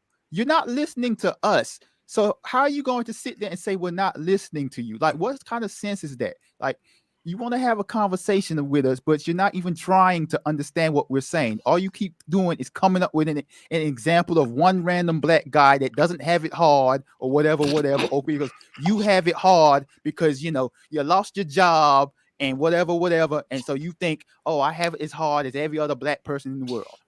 So again, here we go.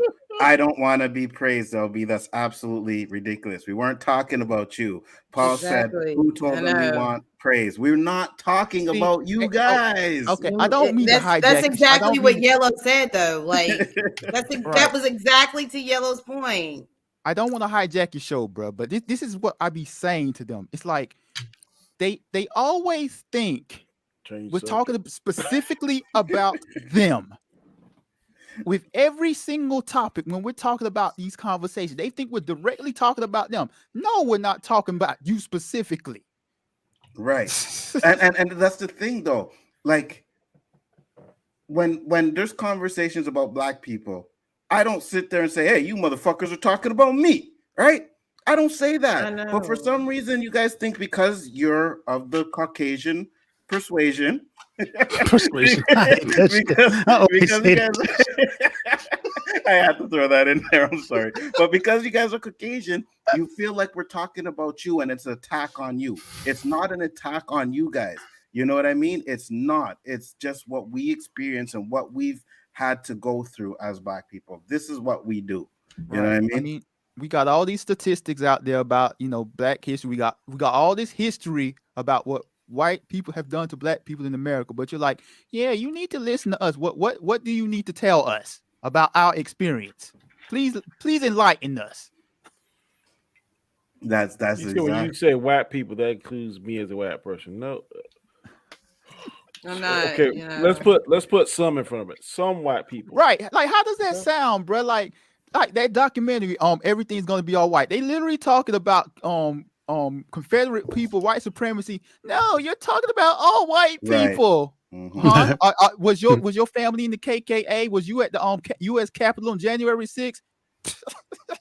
Yeah, man. Hey, I was gonna tell Roberto to watch that so we could talk about that, but I think that's something we could discuss next week too. Roberto, you've been quiet. I want to hear what you said. First off, K-Dots sent the $2 super chicker. Thank you very much, K-Dot. Much appreciated. And listen, man, we just trying to have a conversation here, guys. So if you guys want to take it and you want to listen to what we say, then that's fine. But if you don't, then there's nothing more we could do other than just to have these conversations, and hopefully, you know, it gets through sooner or later. Roberto, you haven't said nothing in a while.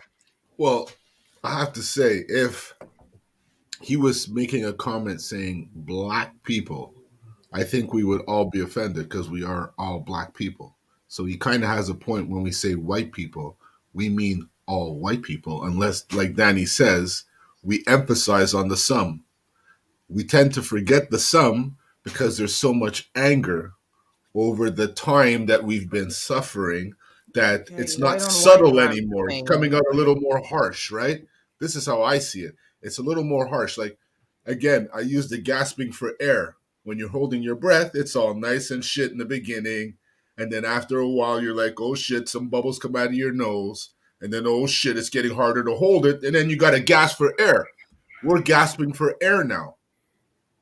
And that's why you see people stand up, people talking, and, it doesn't always come out right. And if you're sensitive, maybe you're part of that group.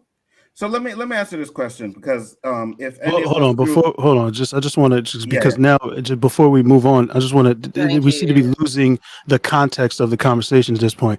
What was said was that white people in general have an advantage over black people, and now we're having this weird all white all black conversation. I know, and that's the problem with what philosophical said, and that's the problem with what he said, right? Is because it ignores the context of the statement. That initially triggered the event, right? Because that's what he did. He ignored the context of the statement and tried to disprove it. Terrible job. And now we're in this conversation where we're talking about him and how he feels about things, as opposed to talking about what we were actually that's not it. Talking about. You feel what I'm saying? I'm talking about how he feels. I'm talking about how it is. You're twisting it. Because like I said, you forgot what I said. If he said black people, should I say he's not talking about me? Oh, you see, that's the thing, though, Roberto. I'm just saying, just on that comment. Yeah, I'm going to respond to that. Because I'm on MSK's stream a lot. And MSK says, fuck black people, or black people this. He always makes these black people jokes, right? And I know they're jokes, but I'm never sitting there saying, oh, MSK's talking about me. He's talking about all black people. I never say that.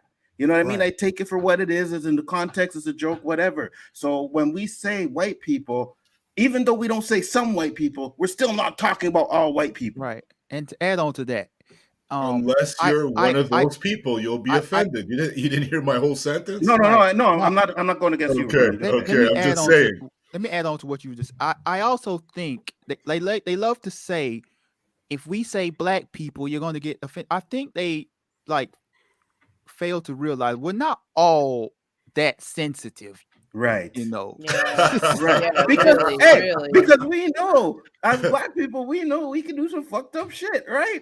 So if you were to say, oh, there's something like there's stereotypes or whatever, I'm not talking stereotypes, but if you're saying something real and you're talking about black people, I'm not going to be saying, oh, this guy's talking about all black people. He's not saying all black people are gangbangers and shit like that. You know what I mean? I'm not going to think that. That's just me. We'll keep it simple. When they say black people can't swim, I mean, I can swim, but you don't see me going, been out of shape about it. There you go. Good example. MSK sent a $2 super chat. Thank you very much, MSK. He said, just saying black on black crime is a thing too. So you guys could talk about that. And then I just want to say this last one too. $2 super chat. I'm not saying you guys, but I don't see anyone bringing that up. Go ahead. I mean, I think MSK be joking, so I don't know if he's serious or joking all the time. I mean, but we weren't even really talking about No, I believe he was conversation, but is he serious? He was serious about that. Yeah, he is. I mean, if he's serious, for me, that's dangerous talk, because that's one of the talking points they love to use. Yeah. Like when we're talking about these type of things, they say, what about, black on black crime? White people ain't killing black people. And I just respond and say, okay, when do you ever hear a black person killing a black person because they're black? You feel me? I mean, like just violence. I mean, you look at yes, that's a thing, obviously. But I'm just saying, I don't think that when it comes to violent crime, that we should be focusing on all violent crime. I don't know why, even in that moment, why you chose to make it about black on black crime when the conversation that we're having, it just to me, it doesn't really fit together. But hey, because it's a statistic that helps their argument. That's all that is. I know. It's just I just don't understand it. But I'm sorry, Yello. I don't. No, you good. Go ahead. Yeah, I don't want to hijack, but Pickle, he says I'm sensitive. I obsess over conservatives on a daily basis. I wouldn't call it an obsession. It's more like giving you idiots the real about life. Damn. Okay, says sorry, Yellow and Ashley. It's just that silly thing called language. If I group black people together in a statement, you will feel included in that. I'm not actually offended like some people. Actually, no, we wouldn't. You know what I mean?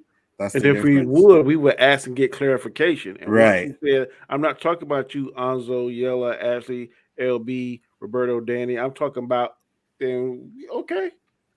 And also, here we go. And also, I think that we're not we're not saying that that's a white argument, that that's a talking point of an argument that people use when we're talking about other issues. I think that's what Danny is saying, not that a specific group of people are saying that.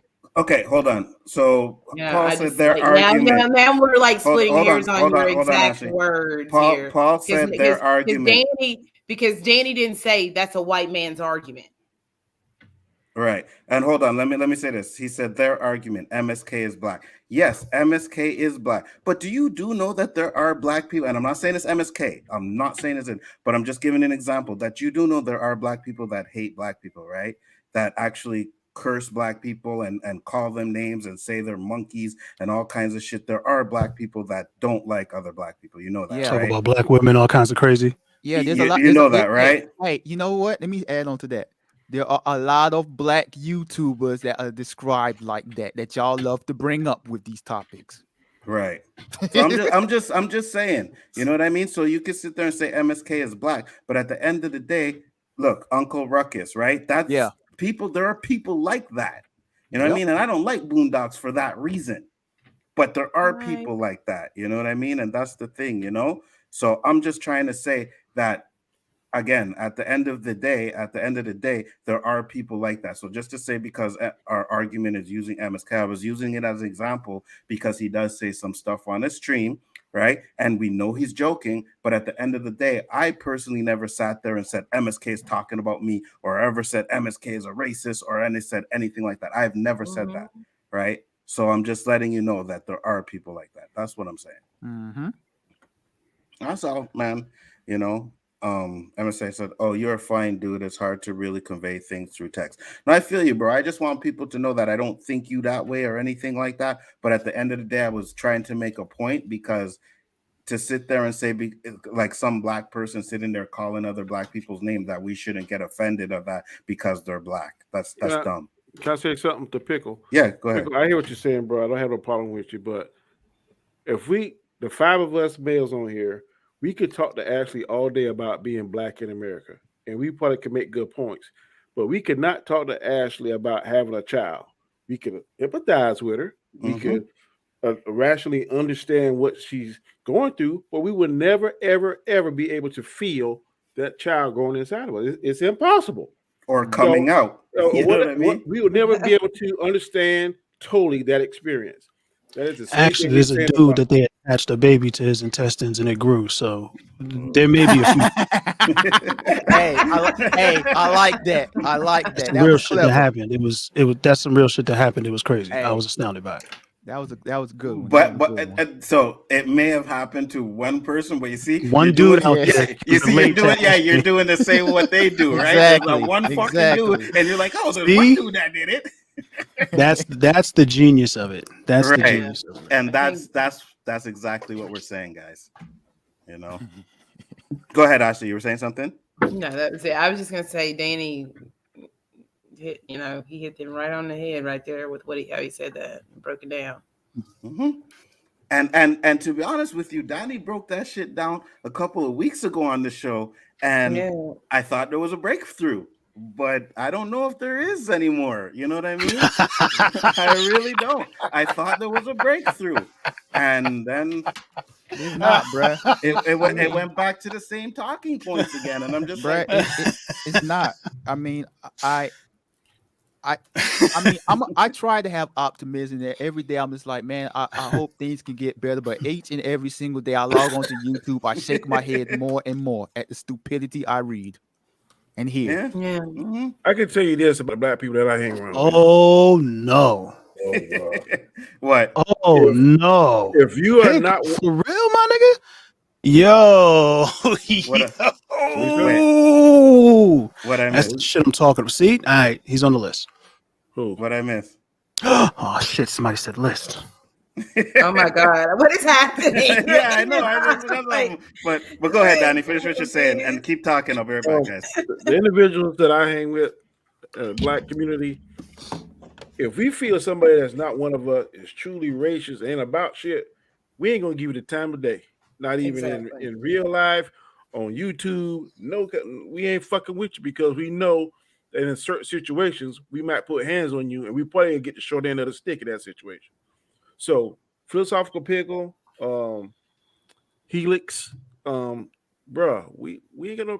I don't have no issues with you. I don't think people on this panel got any issues with you, but you can't get mad because you don't necessarily agree with what you're saying.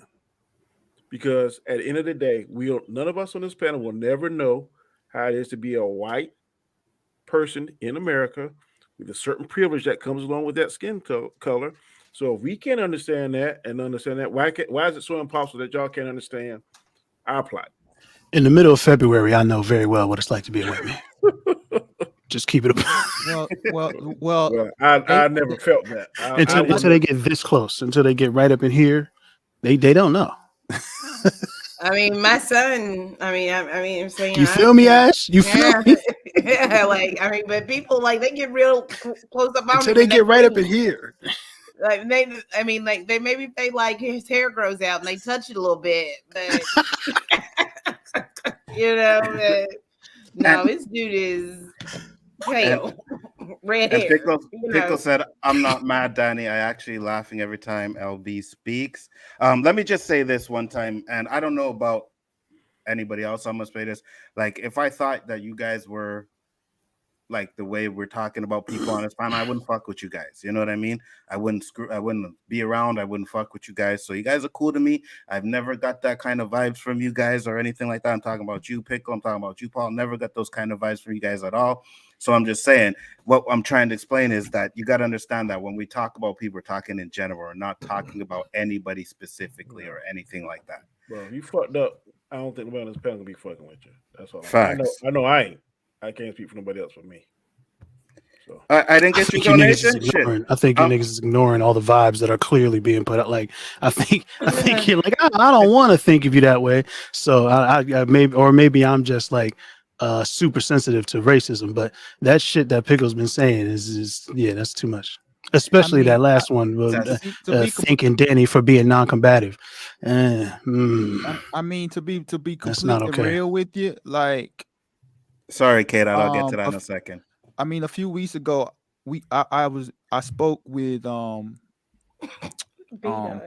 for maybe 4 or 5 hours on the backroom stream. Pickle, same thing throughout the day, and it's just it didn't matter what I said, right? They just kept repeating talking points, and as you could see, I mean, he's just laughing at what I'm saying, so it's just whatever. So I don't have a problem with them per se, but the issue is the disregarding what we're saying. So it's whatever. That's my issue too.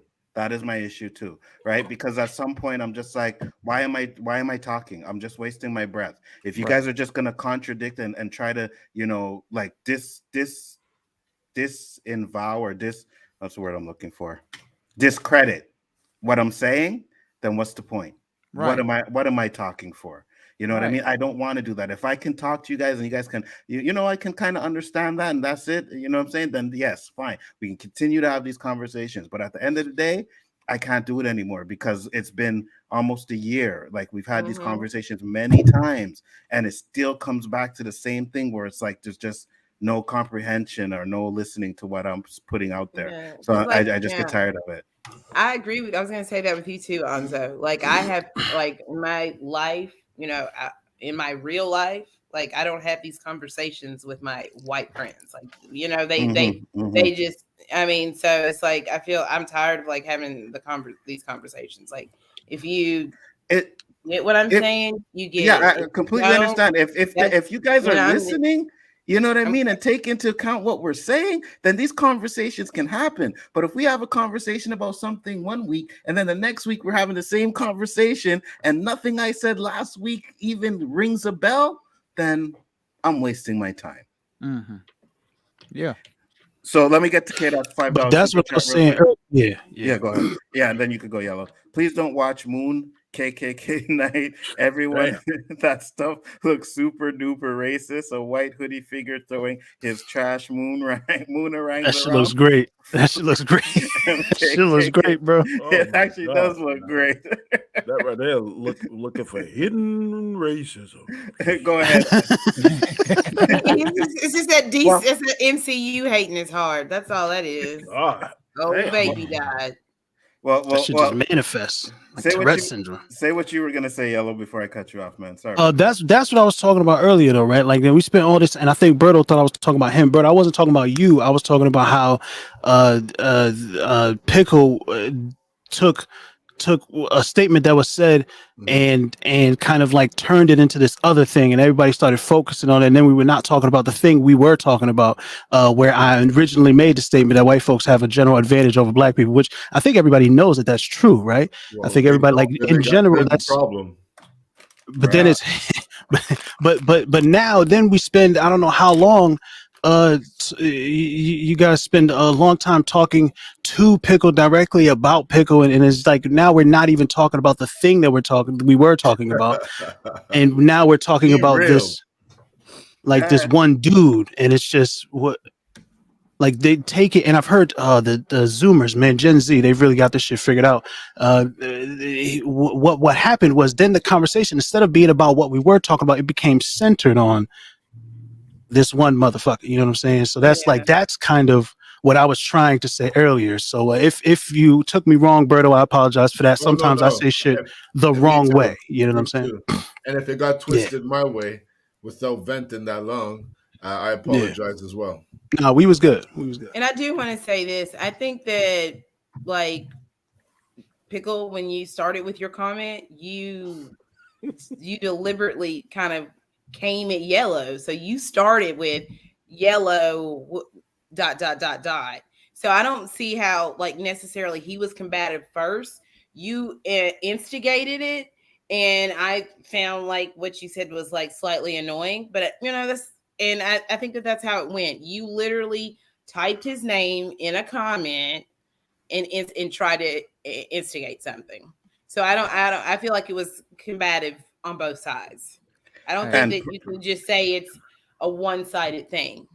Hey, with me, it is what it is. I'm gonna be harder than you white people on YouTube, bro. I mean, I'm just okay. I'm like, this is just me. Like, you know what I'm saying? Like, we're talking about it. This is how I am. You know.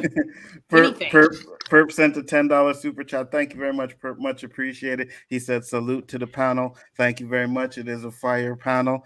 And yeah, this leads into a next topic, and it was what Danny brought up, right? Danny, you want to ask the question you asked me? Oh God, I don't know, man. Boy, Lonely Banter boy, he doing damn that shot and shit. Hey, he's on point, man. That's what I say. He's on point. My question was, should black people feel some kind of way because it took a famous white artist? Well, it didn't take, but a famous white artist kneel down at the halftime show. I didn't even see that, man. Of the Super Bowl. The halftime show was good. Or is it a step in the right direction that someone of a different race other than black decided to make that kind of statement? So, like, are the allies beneficial to the cause? Yes. Yeah. Yes. I mean, wasn't Eminem drafted to our side? a long time ago. The panel. He got his black card many moons ago, didn't he? In all honesty, you see how Eminem the show really grabbed me, man. That shit was good, huh? Nice. That shit was good. Yeah. I don't watch football no more after how you know what I'm saying, they treated Colin Kaepernick. I don't watch it. I'm like, I'm good. After I heard what Jay Jones said, none of them niggas better be kneeling. I feel like I may have added the nigga. I may be paraphrasing, but I feel like that's how Jay Jones felt. So I'm like, all right, I'm out then. I see how it is. You feel what I'm saying? It's been like this for a long time. I'm good. I definitely went and saw that halftime show on YouTube after somebody said that it was the greatest halftime show they'd ever seen. I think Prince got it beat, but that shit was amazing. I fucking love that shit. And you know goddamn well, because what my only issue, all right, so to answer the actual question, I think that My only issue I have with Eminem kneeling in the halftime show is that then the story became about Eminem kneeling during the halftime show, right? That's what everybody was talking about the next day. NFL told him not to, and he did it anyway. And everybody was like, Do you not know who? Are you new to this Slim Shady shit? That's his thing. He don't give a fuck about none of y'all, especially now after being one of the most famous artists in history for 20 fucking years. Like, there's nothing y'all can do. You know what I'm saying? But then that's what the conversation became about, as opposed to why he was kneeling in the first place, as opposed to what the conversation should actually be about. Right, exactly. That was on there. You believe that shit? You believe that? What happened? What did he was smoking weed? They're trying to make a thing about Snoop smoking a joint before the show. Yeah, I know. They had a meme when they show Snoop. I'm like, but Snoop smokes weed. Like, he used to do the show with fucking Martha Stewart and said every time before he went on the fucking guy show, has he was getting his own fucking farm. He has his own shit growing, man. He's in California, it was like, where it's legal. And he was treating it like it was grandma's house, right? Like, grandma don't like to have all that smoking around and shit. So he was like ducking behind the thing. And so he was still being respectful. Like, why are they making this noise for? I don't understand. Yeah, that's trying to discredit all of them, yo. All of them. Mike said y'all got him in the draft, but who did white people get? You guys got Justin Bieber. Back. You got him back. From our side. Did they get Wu-Tang? Y'all got Gail. Are you mad? The white people. The white people. Y'all can have Officer Tatum and Kanye West. You can have Kanye West. No, Gail. The Oprah Winfrey's friend there. Gail King. Yeah. That shit she did with Oprah. Yeah, you guys. That shit she did with Kobe. Yeah, fact. Y'all can have Terry Crews. Y'all can have him. Terry Crews can have as well too. I submit Terry Crews. Terry Crews would be glad to cross over to y'all. Yo, but Danny, I thought the Orientals got Wu-Tang. Yeah, I know it's somebody. It was somebody else. It was definitely somebody else. It wasn't us. That's what I'm saying. As far as the Eminem thing, I mean tonight, to be real, that's the first time I heard about it because I completely stopped watching the playoffs when my Bucks got knocked out. So yeah, this is the first I'm hearing about it. So, I don't really have an opinion on it at the moment. The thing is, I watched the show and I don't remember seeing it. Me neither. I remember when he did it too. I remember he did it at first. I was like, oh, he's doing it. At was first, it the beginning of his skit? But I wasn't. The end of his skit? It was right after he sung. It was right. He did his the verse, and then it was when Dre hopped on the piano. So at first I was like, I was too focused on Dre. I'm trying to he disappeared. He kneeled down, covered his head. His part of the show was done, and everybody was focused on Dre. But guess who wasn't? Everybody who was mad about the kneeling was like, "Why is that white man up there?" No. He disappeared. He kneeled down. He covered his face with his hood. He completely went away. That could just and be then Dre hopped on the piano. He was like in a ball. Catching his breath. He was tired. Y'all sure he wasn't tired or something? He had a hat and a hood on. Right. Yeah, I mean, he was like, he was really kneeling. He was all the way down. Head. He did. He was praying. So did they show it or did they just show Dre? Oh yeah. They showed him kneeling down. You know what? It was right when the transition was going to Dre on the piano. Okay. You see him kneeling while Dre was playing the piano. Yeah, it was there. It was wide shot. Was it? It was wide shot. He was there. I mean, you think they're gonna take the camera off Eminem? Come on, son. Kendrick just performed all right with a full. Who was the dudes that was with him? It was some stepping squad like yo fam. Yeah, they wasn't gonna take the camera off. Let me ask you guys a question. If you feel with me, you don't think Cube should have been there? I know what is because he's not vaccinated. Is that the truth? Because they said it's because he wasn't vaccinated. It might be. I don't know. The fact that he wasn't there, I thought 100% he was there. I was telling everybody Cube's there at the show. It's going to be lit. It's going to be lit. But then what did they perform though? Fuck the police. You know what I mean? My thing is my fault, Danny. Now I'm thinking don't mean all police. I just mean like you know what I'm saying the concept of police.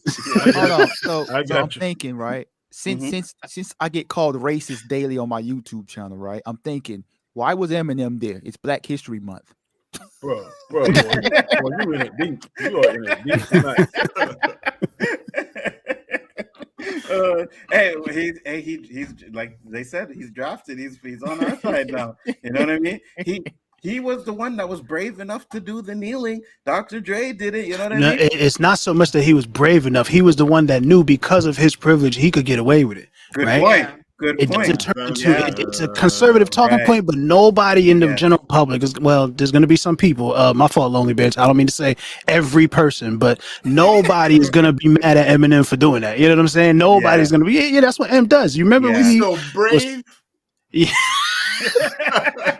He's so brave, you know. He's so But, like- strong and brave. Yeah. and that's why when Danny asked this question, I wanted to bring in the term ally, because like, what is the allies' responsibility but to use their privilege to benefit the cause, right? Like, and I think by doing this, by taking this, by shining a light and reminding the world of this circumstance, yeah, people are going to be mad about it, right? But it does, or it should have, brought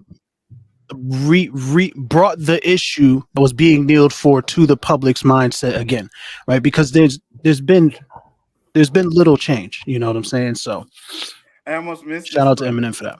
I almost missed this one before you go to that, Danny. Mike said Prince does have it beat. Yellow. You are correct. No matter how many That was a great MJ fucking show. TikToks Danny sends me. This motherfucker summoned the waters from Minnetonka down from the sky during his goddamn show, Yeah. right? Like that's I sent Mike a clip of that and Michael Jackson. Trying to be nice. both of them. Oh, this motherfucker lying on you, son. Yeah, but you're right. You're absolutely right. If Dr. Dre did it, it would have been probably. I Look think at the Eminem. disrespect. I think he re-energized a situation that the NFL was trying to forget, and that's why they pissed off. They're trying to move past from the Yeah. little bit of stuff that they have not done really anything yet, from what I can see. They're just trying to move past it, right? Because as a society, we have been, our attention spans and our memories have gotten shorter, right? And then we have our everyday struggles that we have to, as individuals, have to deal with, right? That like, we can't be fucking trying to solve the world's problems when I gotta pay rent this month and next month and next month and like again and you know what I'm saying? I gotta put food on the table like every single day. I can't be worried about who the fuck is kneeling where and why and what's like. It's hard. You know what I'm saying? So they know that given enough time and there's no noise about it, people are going to forget. The people have already had. There was people who was with me was like, fuck the NFL.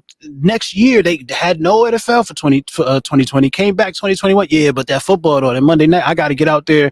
I got to do this during the pandemic. I got to go to the bar and watch this game because I love football so much. So like they know people will forget and move on. And they did their little Jay-Z deal. We have yet to see the fruit of that. I'm going to hold out hope that there may be something. I know things take time. I'm gonna give him his chance. Having Dr. Dre as a halftime show, I guess, is a step in the right direction. But like entertainment, is that the move? That's been used against us so many times. That ain't never gonna happen, bro. Well, there was an article. And like all the backlash of like, why would they let them be the halftime show? There's a lot of people that was going around because And the NFL put out an article saying that they were going to have more black artists and more hip hop artists on their halftime show. NFL put out the NFL went woke. Yeah, they did. And it was a good halftime show. So Mike asked the question. I wonder if M would have done Mary that was up if there. they It's 2 asked stepping. him. I know. Not to, 50. When I saw 50, I said, "What we doing?" I wasn't expecting that. Stop it! I stop it. Like he just came. No, I was happy to see her, but I was like, "What?" Ooh, the internet was killing. I was so mad at the internet after they was making fun of 50. I was like, I know you motherfuckers ain't seen a doctor in 7 years. Gonna get out there talking about 50 health. He's fine. Don't worry about calling him he fat. was swollen, but he was still. He wasn't like he was bad. Like you know what I'm saying? Like his arms Who thought of that shit? good. Who thought of Like, hanging his him from the face ceiling? just he didn't look Who fat. was the though. rocket I just say he scientist who looked came up with that swole. skit? Because he did Yeah, that let's in hang the 50 video. upside down from the That's ceiling. the video, bro. And have him That's wait. the Have him video. wait. All that blood. That's from the video. That's why they did that. But I was just my like, God. oh, it's 50. I He was really wearing that fucking headband too. You didn't weigh that Yeah, much he in had the it. video. Yeah, And let's be real. You right? remember when we used to wear headbands? Nigga was not playing no sports. We was just rocking headbands, bro. What were we doing? Hey, did y'all rock pink too, like Dipset? No pink. I always had him No nice. And then you gotta have, and then you had to have they always had the black one with the Nike out, the swoosh on it. I'd be like, okay. So, and you was a rebel if you wore the Adidas headband. You was a rebel. You were stepping. You going crazy with the shell toe headband. Mike asked, I wonder if M would have done it if they had asked him not to, though. Well, they did ask him not to do it. That's what the story is. Yeah, and he still did it. So, I think but Eminem's the same dude that came on, was it the Grammys? Yeah, came on the Grammys and did a freestyle rap disrespecting Trump. You know what I mean? So, and he was also the guy that they was like, stop saying, the F word at that time. Yeah. And he said, well, you know what? That's not how I meant it. And then he brought, Elton John on and did the song. Yeah. And that was to a show big love. F you to people that was coming at him. He's always, and he has since stopped saying it, right? Yes, he has. He has stopped saying it. And that's the thing about him, yeah. That's why I respect him. That was 85 cents. Yeah, that's funny. Yeah, that's funny. It was killing. It was killing 50. It was killing 50, bro. Son, they had the Spider Pig meme. They had the Spider Pig meme from Family Guy, bro. They was like, "Yo, this is 50 at the." And he was walking on the ceiling. Yo, they was killing. I know you motherfuckers ain't out here bigger than me talking about 50 cents. Wait, you better stop. Down. He wasn't fat because, like, he still. How high is y'all blood pressure? No, I know he wasn't the first rapper to do it, but he did it on the Grammys. You know what I mean? Like he came out on the Grammys and did a rap. I don't like Eminem. He be hating. Yeah, y'all stop talking about Trump. You don't want to offend your the audience. We talk about everything here. You tune into us last year. We did a lot of offending. Oh yeah. We did a lot of offending. Yeah, well, yeah. That's but hey. But what about Obama? What about Hillary? We didn't have the show back then. Hillary was not the president either. So, what about, Let me go ahead and cut the camera off. What about my orange nail polish? It doesn't really, if we're talking about a specific thing, that's what we're talking about. But, it's always a deflection, usually. Because they don't have a point. So the rebuttal is, oh, but what about Obama? What about and what if? What about and what if? Always. Yeah. Yeah. I had to tell somebody, like, the only what if game I watch is on Disney Plus. I don't do that. Why are you so angry? Me? Benny. I honestly, I'm pretty chill. It's just like, bro, I just don't like when they white people. That would sound like. No, it's not that. It's just like I just can't deal with the lies, the deflecting, the denying, and all that stuff. It's like, look, bro, like what happened earlier. Yeah, it's just like, man, and it just annoys me. Like I'm really fucking with you, man. No, I know. I know you are. I know you are. I don't think anybody's angry. They're mad at you. Nobody's mad at you. I know you're joking, but I know people listening or whatever might not know that. You feel me? But like, yeah, man, it's just, I just can't deal with the foolishness. That's all. Listen, to be honest with you, at the end of the day, it gets tiring having to explain yourself over and over again when no one's listening. It's just like, what am I speaking for? You know what I mean? Like, if I'm explaining Black experience and someone's always contradicting what I'm saying, then I'm just going to stop having the conversations. Like, I'm just going to stop having the conversation. Done. Bounce. See you later. Yeah. This is what the conversation is going to go to. All right, I'm out of here. Can you apply that same logic to Aaron Rodgers being better than Ben? Absolutely not. Hold up. What is that? What is that? Let me put it again. Nothing. Aaron Rodgers is horrible. Thank you, Ashley. Aaron Rodgers is the most overrated quarterback of all time. Oh my God. Yes. So how can an overrated quarterback be MVP 4 times? Easy. The Riders are on his jock strap. Oh my God. Because they didn't let Tom Brady cheat every game, right? Space and time, right? Because they always hated on Drew Brees. That's why. I will tell you about Aaron Rodgers. He's a great regular season quarterback. Mm-hmm. Playoffs? Playoff time come? Nope. Breeze is better. There's a fucking meme that the fucking quarterback of the Rams, he's like, hey, yeah, you have the same amount of rings as fucking Aaron Rodgers now. You know what I mean? Like, it's true. Well, And Aaron Rodgers been in the league for like what, 20 years? Y'all be having sports conversations too. I like that. Yeah, bro. Going straight to everything. Hall of Fame, first round, first ballot. I don't care what none of He probably. Oh yeah, absolutely. I would not deny his absolutely. accomplishments. I'm just saying he's overrated. Calling somebody overrated is absolutely denying their accomplishments. Thank you, Yello. That's exactly what it is. Okay. I guess you could say that, but like I would never say like, okay, he never won the MVP. I would never say that kind of stuff. You but know like, why I'm calling, I just think he's overrated. why I'm calling bullshit on LB? Because the minute his ass would go to Tampa Bay and he start bringing some rings there, a championship. No, bro. No, the same way Nzo, Danny. if he go to Pittsburgh, I hope and pray. Now that I know that you're a Tampa Bay fan, that he goes either Tampa Bay or Pittsburgh, give y'all a championship. I'm gonna remember this night. You heard it here first. If Aaron Rodgers came to the Tampa Bay Buccaneers, I will take a break for a season. You're good, because if you came to the Steelers, I'd be like, yo, win us that Super Bowl. He wins us a Super Bowl, and Aaron Rodgers is the MVP. He's the best fucking player ever. Okay. Serious. How the fuck are you a Steelers fan? What do you mean? I know. How? I want to know. How is that? How did that happen? Like you weren't around during the 70s when they was winning like that, so you must have hopped on during Ben Roethlisberger's time, and that can't be good for you. Like I hopped on the Steelers bandwagon before Ben Roethlisberger. It was in 2005 I became a Steelers fan because my dad was no. Hold on. My dad was a Steelers fan, right? Right. And I used to love the and he been a Steelers fan since fucking Jim Brown and Joe Green or whoever the fuck it was. Team, right. So Joe Green. So one year, the Steelers were, I think it was in 2005, or they didn't win that year, maybe 2004, the year he died, right? They were playing the Jets in the Super Bowl, and the Jets kicker, and the Jets kicker missed 2 chip shot field goals, right? So I called a friend, and you know who it is because Roberto, you worked with him, Corwin. You remember Corwin? Yeah.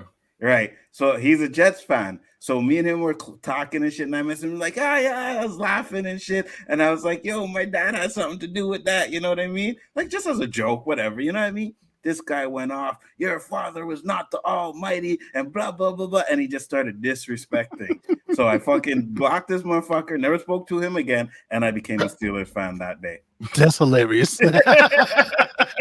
And I became a Steelers fan that day. And the Steelers have always been the team I cheered became a Steelers fan out of spite. And my dad's death, of course, because I was hoping they would win, you know? And the year that happened, you know, I was upset. I was hurt. I was like, I need a sign. You know what I mean? Like, please give me a sign that you're up there, that you're watching and whatever. And when those kicks happened, I was like, that's the sign. You know what I mean? That's the sign. The Steelers, my dad's team, that's the sign. And that's how I took it. Regardless of whether it wasn't or not, I don't care. To me, that's the sign. So, but yeah, that's how I became a Steelers. Did you see my sign, Danny?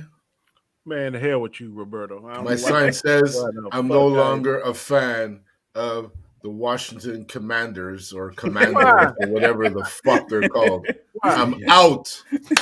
Bam, I'm out. They should have kept it as a football team. I've been a fan since 1971, 72. Let's head into a very dangerous conversation I don't want to have. Let's go ahead and change the subject. I'm out. You might see me with a Baltimore Ravens hat on. Man, that's quite a comment you highlighted there, bro. Yeah, I know. I just picked on it. What you going to pick Dallas? Who? If you want to respond to that, you can. I'll watch soccer before I take Dallas. My thing is, all right. So here's an example of perspective, like the exchange me and Yello had earlier, right, about African Americans, right? That's a perspective thing, right? Mm-hmm. If we're talking about Donald Trump, right? If we're talking about January 6th, and and we're talking about how American government is ran, and I'm giving you nothing but facts on the stuff, and you don't know the answers to any of the questions I'm asking. How can I understand your perspective on things if you don't know what you're talking about at all? And when did to LB be honest, talk about? I don't Now know. no, they had me, a conversation. we had a before. conversation about 2 weeks ago for about 4 or 5 hours. It was No, essentially I'm talking about like Paul said that you were talking about Mads. I don't remember here. In the comments, I guess was going on in the Oh, comments. But I'll say this. I could kind of say the same thing about you, Paul, because I've had those conversations with you many times, try to get you to see some perspective or understand, I'm and sorry, you don't. Mads. You don't understand. Let me just highlight it for a second. When we talk about January 6th, right? he brings up Black Lives Matter, Antifa, riots, burning down cities in America. Like, what does any of this have to do with what I was talking about? You know those talking points they use when we talk about, Trump or January 6th. He was bringing all that stuff up. That's what he was doing essentially. You said I wasn't there, so I can't comment on anything that you Yeah, I guys don't talked know. about backstage or whatever like that. That's you guys. Yeah, stuff. I mean, but I'm just saying. exactly. I'm just saying though, Anzo. I took Danny's point in board last. I know you did, and that's why I said I thought we had a breakthrough and stuff like that. And then I'm just gonna be real. Like the last stream I was on, I couldn't take it anymore. Like I just couldn't take it anymore. I just feel like this just is had to bounce. I feel like this is a conversation for LB and Paul. Yeah, right. No, you're absolutely right. And like after talking for 4 or 5 hours, and right before he got off, I said this was a complete waste of my time. So I'm not gonna waste my time on that. So I don't know why they keep bringing it up over and over again. No, it's all good. It's you're in the chat and it's stuff like that. So I get it. You're on the panel. I get why they're bringing it up or whatever. But at the end of the day, the one thing about this show, and Roberto, we've talked about it many times.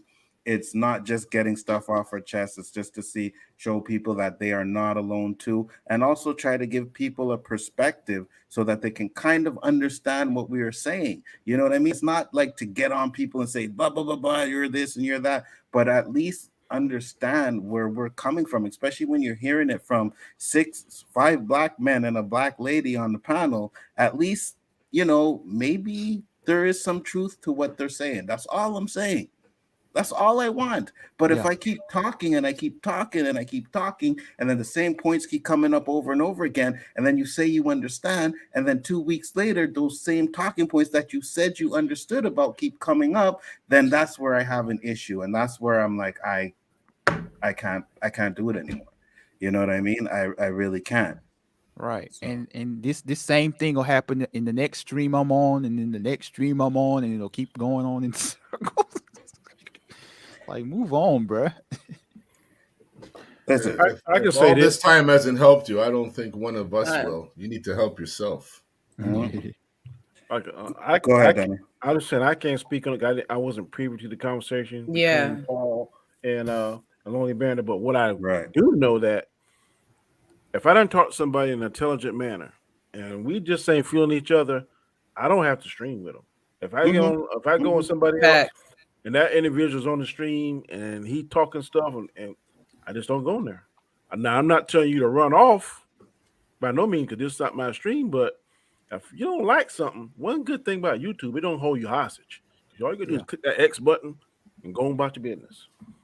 And then come on another day or whatever. So I mean, why keep doing the same thing over and over and over and over and expecting a different response is a example of being insane. And I don't think nobody on this panel or in the chat's insane. So just agree to disagree. You ain't gonna change LB mind. He ain't gonna change your mind. So keep it moving. Oh, and y'all don't make it look like I left the group because y'all disagree with me. I left the group because y'all are talking absolutely false stuff. Like, I don't want to be associated with people if we're speaking. I'm giving you facts about things, and you're here talking false information and doing this whole both sides thing. Like, I don't want to be associated with people like that. It's whatever. So and right, MSK said Anzo didn't leave it. Yes, because people handle things differently, right? I'm okay with disagreeing with people. I'm okay with having conversations. Like I said, we can have these conversations day in, day out. I am good with it. But I also don't want to have the conversations to waste my breath. You know what I mean? And if I could at least have a conversation, and I'm not going to say like Paul hasn't understand or said, that makes sense. I'm not going to say that. You have done that, Paul. You know what I mean? Me and Pickle really haven't had as much like conversations that I had with Paul, right? In that situation.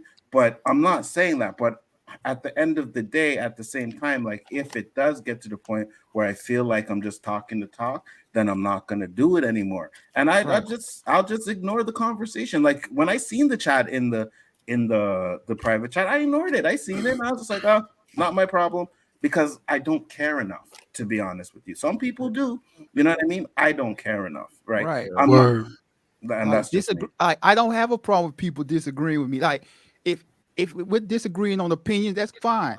But if we're going in circles about factual things and you just don't want to hear those factual things, I'm wasting my time. So I don't need to be in something where I'm completely wasting my time. So don't make it look like I was in my feelings about this. That's not the case at all. Word. So Danny, how'd you feel about Eminem taking a knee at the halftime show? I thought it re-energized. It dead subject. Good transition, Yellow. I think Yellow's going to be the producer of this show. Yeah, right. Keep us in check, yo. So he's like, "Can I ask a question?" Damn. Listen, this is the O.O.C. It's I love fire. it. We get shit off our chest over here. That's what we do. You know what I mean? And hey, anybody, you guys know, you guys are welcome as on the panel too, as long as situations are okay. You know what I mean? I've never said Paul can't come on the show. I never said Pickle can't come on the show. Never said you guys can't come on the show. Like, you guys are welcome. We disagree, and that's the way it is. But you can't agree with everybody, right? But at the same time, there are people that will take that disagreement and just like, I don't want to fuck with these guys. And you can't wrong them for that. You can't wrong somebody for not being able to or not wanting to deal with the conversations. You can't be mad at that. Bro, you know what I mean? You steady saying stuff. I mean, yeah, you can't be mad at that conversation. Somebody, you can't have the last word. Right.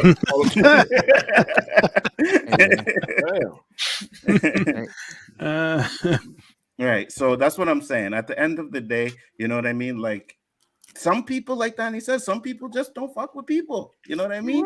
Right. Some people just can't get along with other people. And that is 100% fine. It's human nature. Not everybody is going to get along with everybody. That's right. You know what I mean? So find your pack and run with it. I told them folk I was going to leave the group when I was talking to them in the back streets. I don't even know why they bringing it up like I ran from them. Like, come on, bro. Y'all need to stop.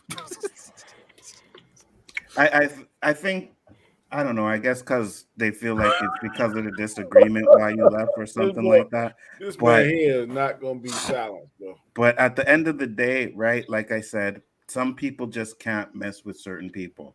And there's nothing wrong with that. Doesn't make that person a bad person or you a bad person. It's just people's souls don't get along.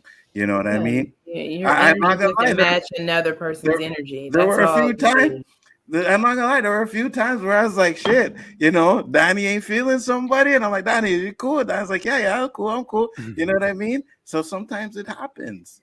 Sometimes it happens. And if Nzo brings somebody on the show that I ain't feeling, I tell him, man, I ain't fucking with that. And I don't come on, but I ain't gonna. You respect that more so than the opposite. Right. Exactly. You know what I mean? So it is what it is. You know what I mean?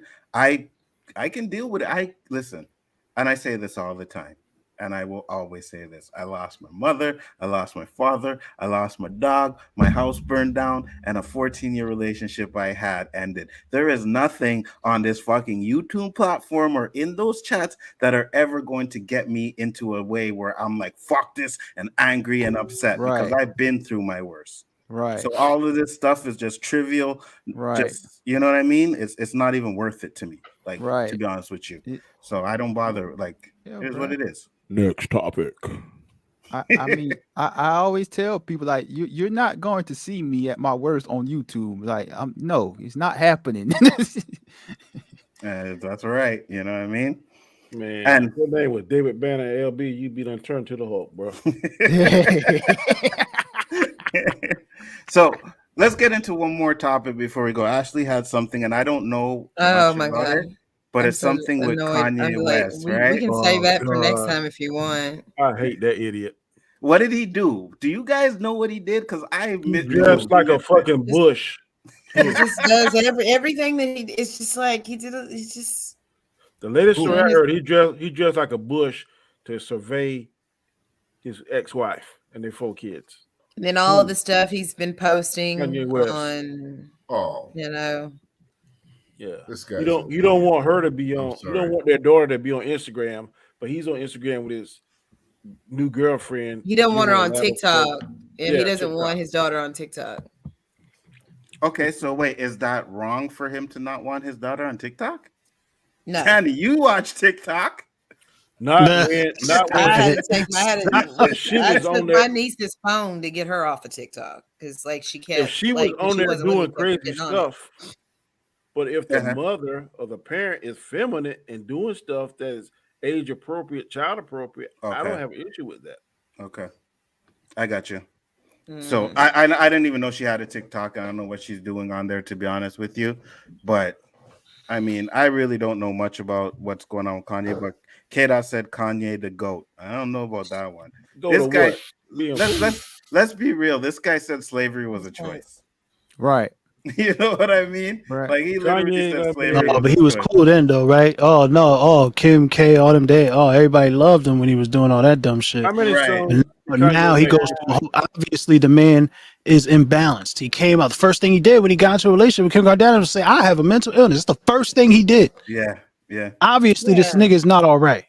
But But I'm- instead of creating an environment where he can get the help that he needs, they've exacerbated this motherfucker. And then he's going through a divorce, went through it, like whatever that situation is. That's some of the hardest shit for some of the most balanced people to deal with. Facts. And look I at the guy know, but his I'm ex saying ended he's up with. constantly attacking her on social media and things like that. He's wrong. He's wrong. I'm not trying to make no that's the excuses issues for him. I'm thinking. Like, because that's right, for a minute. it's No. uncomfortable. It's an uncomfortable What I'm thing to saying be in is a the only situation. reason, like, the reason why we're seeing it is because all the fucking like pop culture media is constantly talking about it, right? And it really seems to me that, like, we've seen them do this shit before, with the Kardashian Jenners and all them, right? We've seen them use that media to change their image about whatever it is that's going on, right? Make them look like the victims, make them look like whatever it is that whatever the situation is. Instead of getting this man the help that he needs, and I don't know if it's possible, right? But the least we can do is stop highlighting all the fuck shit that he's doing in his clear inability to make healthy decisions. Like But, I he mean, does not. There is a point he cannot do the right thing. He cannot, right? So we need to get him the help that he needs so that he when can. he tried to see his child and he wasn't able to see his child because of things on the other side. So I mean, Yeah, he was yeah. right in It's voicing nasty those out here. concerns, but he went to a place where he shouldn't have went. Like I mean, like voicing your concerns about, not being able to be with your child and see your child because someone is leveraging your child against you, is a valid concern, and it's a horrible thing, and it's abuse. It is.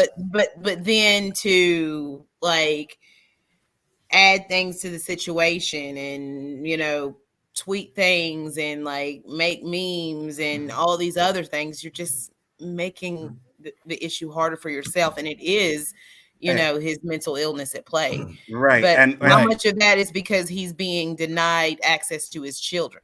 That will drive you sorry, Ash, drive go you ahead. over the edge.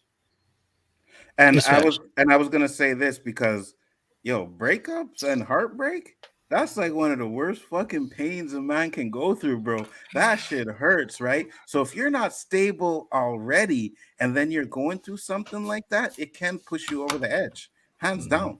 You know what I mean? I mean, I'm not Especially saying as famous as they are. Right. And I'm not saying I was the most stable person, but that shit almost pushed me over the fucking edge. That's for damn sure. One bout with depression will inexorably change your entire life. It did. That's Hands just down. what Yes. it is. 100%. One bout That's will fine. change your entire life Facts. forever. Facts. Now on top of his you got Kanye, and I'm not and again I don't fuck with Kanye West when he got out here and he started doing all the shit he was doing and somebody tried to help him. What's the name from TMZ, man? Van Lathan. He tried to help him, right? That's all the stories is he tried to help him and it wasn't working. All right, cool. That's not Van Lathan's job to fix Kanye West, and it certainly isn't my job. So I'm done with him. I ain't listening to no Donda. I ain't fuck with none of them. I'm good. I'm off Kanye forever. This media spectacle shit, like this shit is not good for nobody. So let alone somebody who can't make good decisions. So if you get his act together, get treat whatever, gets back on, you ain't gonna rock with him no more. No, I'm good. I'm off. No, I'm a terrible person in that once I make the decision, that's it. Damn. I do that. I'm the same I'm one. I'm a terrible person. I know one thing. R. Kelly go to jail, serve his time, come back with redemption art. Huh? What? I'm gonna be stepping in the name of love. What redemption art can R. Kelly possibly have, Manny? If he go to jail and serve his time, all 30 years, whatever it is. What are you talking about? What are you talking about, Daniel? What are you talking about, bro? What is that? You said Daniel, bro. My man is going crazy. All them black little girls he was fucking for all them years, he could spend 20 years in jail. I'm cool with him. Step in the name of love. First of all, before you lose your mind, I'm fucking with you. Step. Because I know that Yello has a hatred for that man. I was just fucking with Yello. Yeah, that was clear. That was clear. I got you. I was there with you. I was making me fine. You can that shit was crazy. I'll say, if he came out and he put out a fire jam, don't. If he put out a fire jam, I would probably buzz it. I'm gonna tell you no, for real. You would not. If I'm going down, yes, you will. He's dead serious. He's telling you who he is right now. No, I'm telling you right now. If I'm driving down the road, the R. Kelly song come on the radio, I ain't turning it.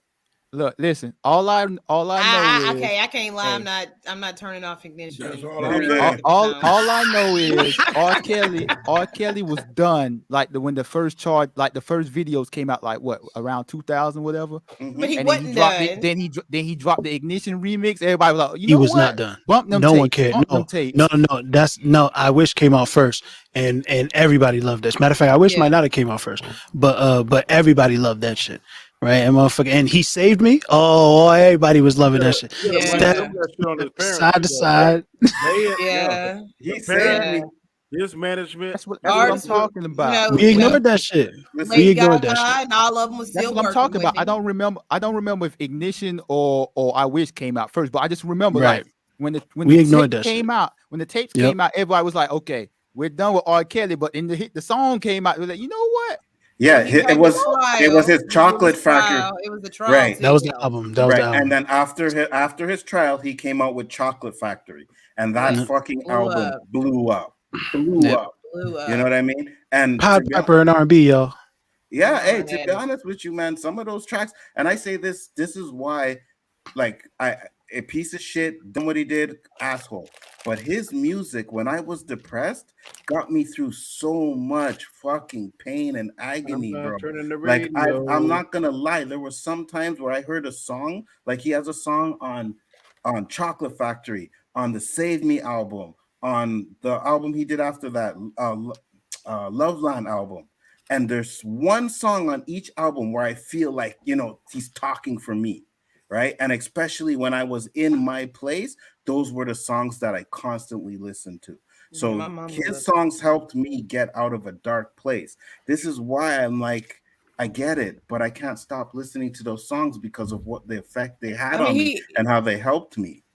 When it comes to music, he's a genius. He knows. He can't even read. He makes incredible music, and he can't even read. But still got to let him go forever. Yeah, I can't. I mean, you think that they're going to let Chris Brown go now? I ain't going to the concert, and I ain't buying no CDs. You think that he's going to be I'm just saying, if the radio, if it's on the radio, I'm not turning the station. How do we feel about Chris Brown now? Is he still cool? Is he think he's still gonna be okay? I listen to Chris Brown. Well, that's the question, right? What did Chris Brown do? Right? What did Chris Brown do? Chris Brown got in a fight and beat up Rihanna. That is trash. But now he's got the rape charge. The lady. But we gotta see. We gotta see what that is, though. We gotta see what that is, though, right? We got I feel this that Trey Songz was my R. Kelly substitution. I was like, I don't need R. Kelly no more. We got Trey. I can fuck with Trey. Now Trey in the news, all kinds of rape allegations and all kinds of funny shit and all that. So like, that's what they saying. Yeah. We're gonna see. We're gonna see what happens. You feel what I'm saying? The difference with R. Kelly is we saw that. But you see, this is the question that I got to ask you man when he said he invented sex. Boy, no, I don't know. I mean, but remember that video of Keke Palmer? Who's behind that? Trey Songz. And she. But you see, this is the question that I got to ask, though, right?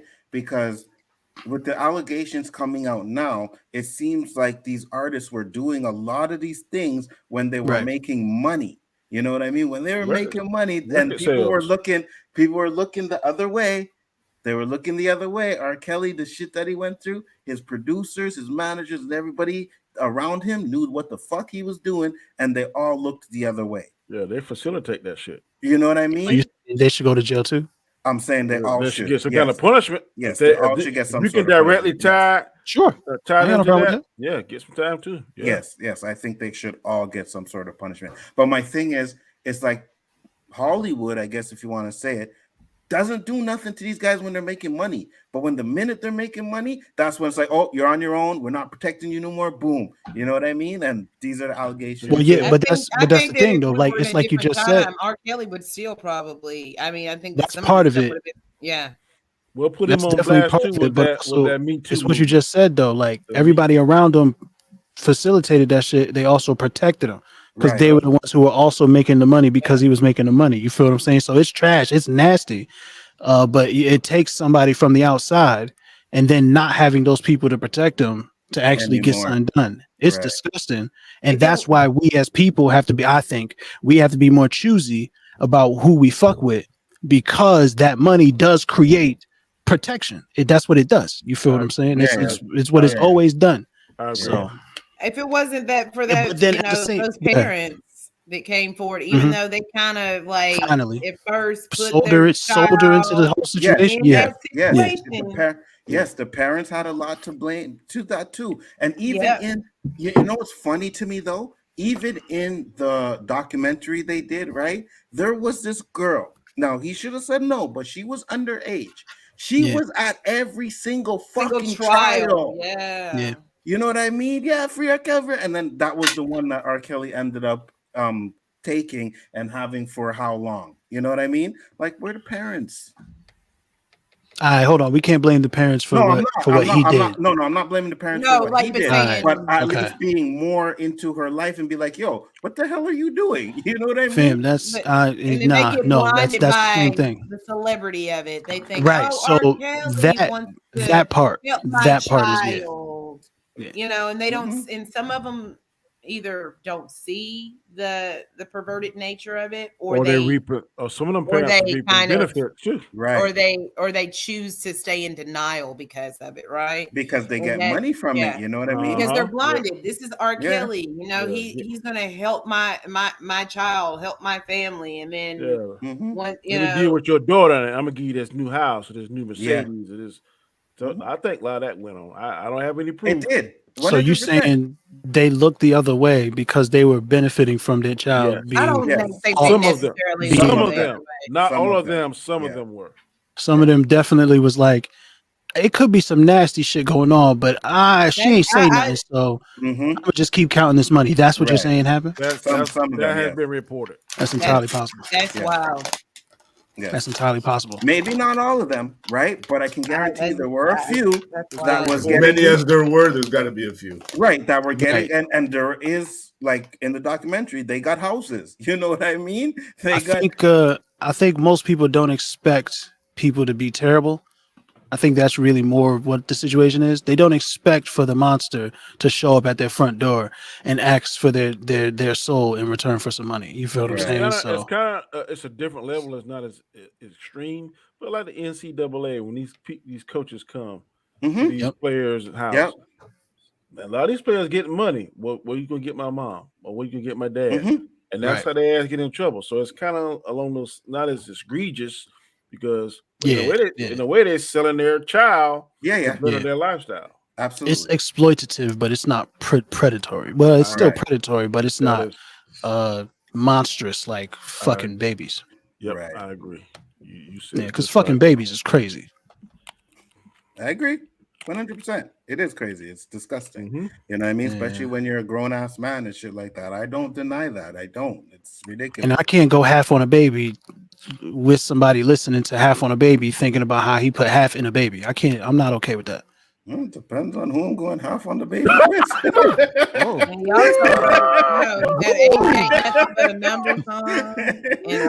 Yeah, come on, son. Ain't nothing wrong with a little bump and grind. My mind's telling me no. Absolutely nothing wrong with it. You see, AJ this is the thing though. Before we close it up, AJ number the number. Come on, okay, son. Fuck that song. But you know, bump and grind and all that's that. Aaliyah though. Why should Aaliyah not get? You know what I'm saying? Yeah. I know. R. Kelly wrote it, but why Aaliyah shouldn't get no? You know what I'm saying? She was the victim in there, so fuck that song. But Step in the Name of Love. Oh no, I'm saying Ignition. Hold on. My fault. My fault. You're getting me wrong. My fault. My fault. Because I don't really listen to it. That's why. You know what I mean? Like I'm not really a fan of that. But hey, man, I don't listen to like Ain't Nothing Wrong with a Little Bump and Grind and think of him doing other kids. I'm thinking about me and this chick. Yeah, you damn right. Ain't nothing wrong with a bump and grind. All that shit that goes through his mind, I don't even think about, or what he was doing. I don't even think about that shit. My question is, do people think that when you listen to their music that you do that stuff or you're okay with that stuff right too? Like, what kind of twisted world do we live in, man? You know what I mean? They think it's R. Kelly, so that means he must do it too. Right, exactly. Supporting them, and it's crazy, right? That's crazy. How can you support someone who's a serial child molester and a rapist? And I'm gonna tell you this right here, Ashley. So before Donald Trump became president, I got 2 Donald Trump ties with gifts. They fire. I'm sorry. I'm not throwing them away. Now, I ain't buying no more. I'm not buying no more. But somebody gave me this before he became president. The ties are fire. They go with my toots. I'm not throwing them away. All right, and that's the thing. Like, I don't agree with Chick-fil-A's like stance on like a lot of things, but I used to eat Chick-fil-A. I don't eat chicken now, but like all the music I went into a Chick-fil-A and they had the Blue Lives Matter shirt on. I was like, oh, all right. Oh, they had those on now? And I was in a Chick-fil-A in Florida, I think, and it was not now. No, this was years ago. I was in a Chick-fil-A. It was right around 2016, and they was like, "Yo," I was like, "Oh shit!" And I know without looking stupid, what is Blue Lives Matter? And that's the response from the police when people were like Black Lives Matter. Yeah. That's the response from the police. Which is definitely you got a problem with Blue Lives. No, nobody got a problem with Blue Lives, Danny. Point to a blue light. What did Dave Chappelle say? Show me a blue light. What a bully. I know, man. Bored and shit. Who got a problem with? I know, man. Danny's like, who? You guys got a problem with Blue Lives Matter? You're gonna go put on his uniform and say, "Now, motherfucker, you got a problem with Blue Lives Matter?" Hey, I every week, man, it's like, how can you be a cop? Look, bro, I ain't like that.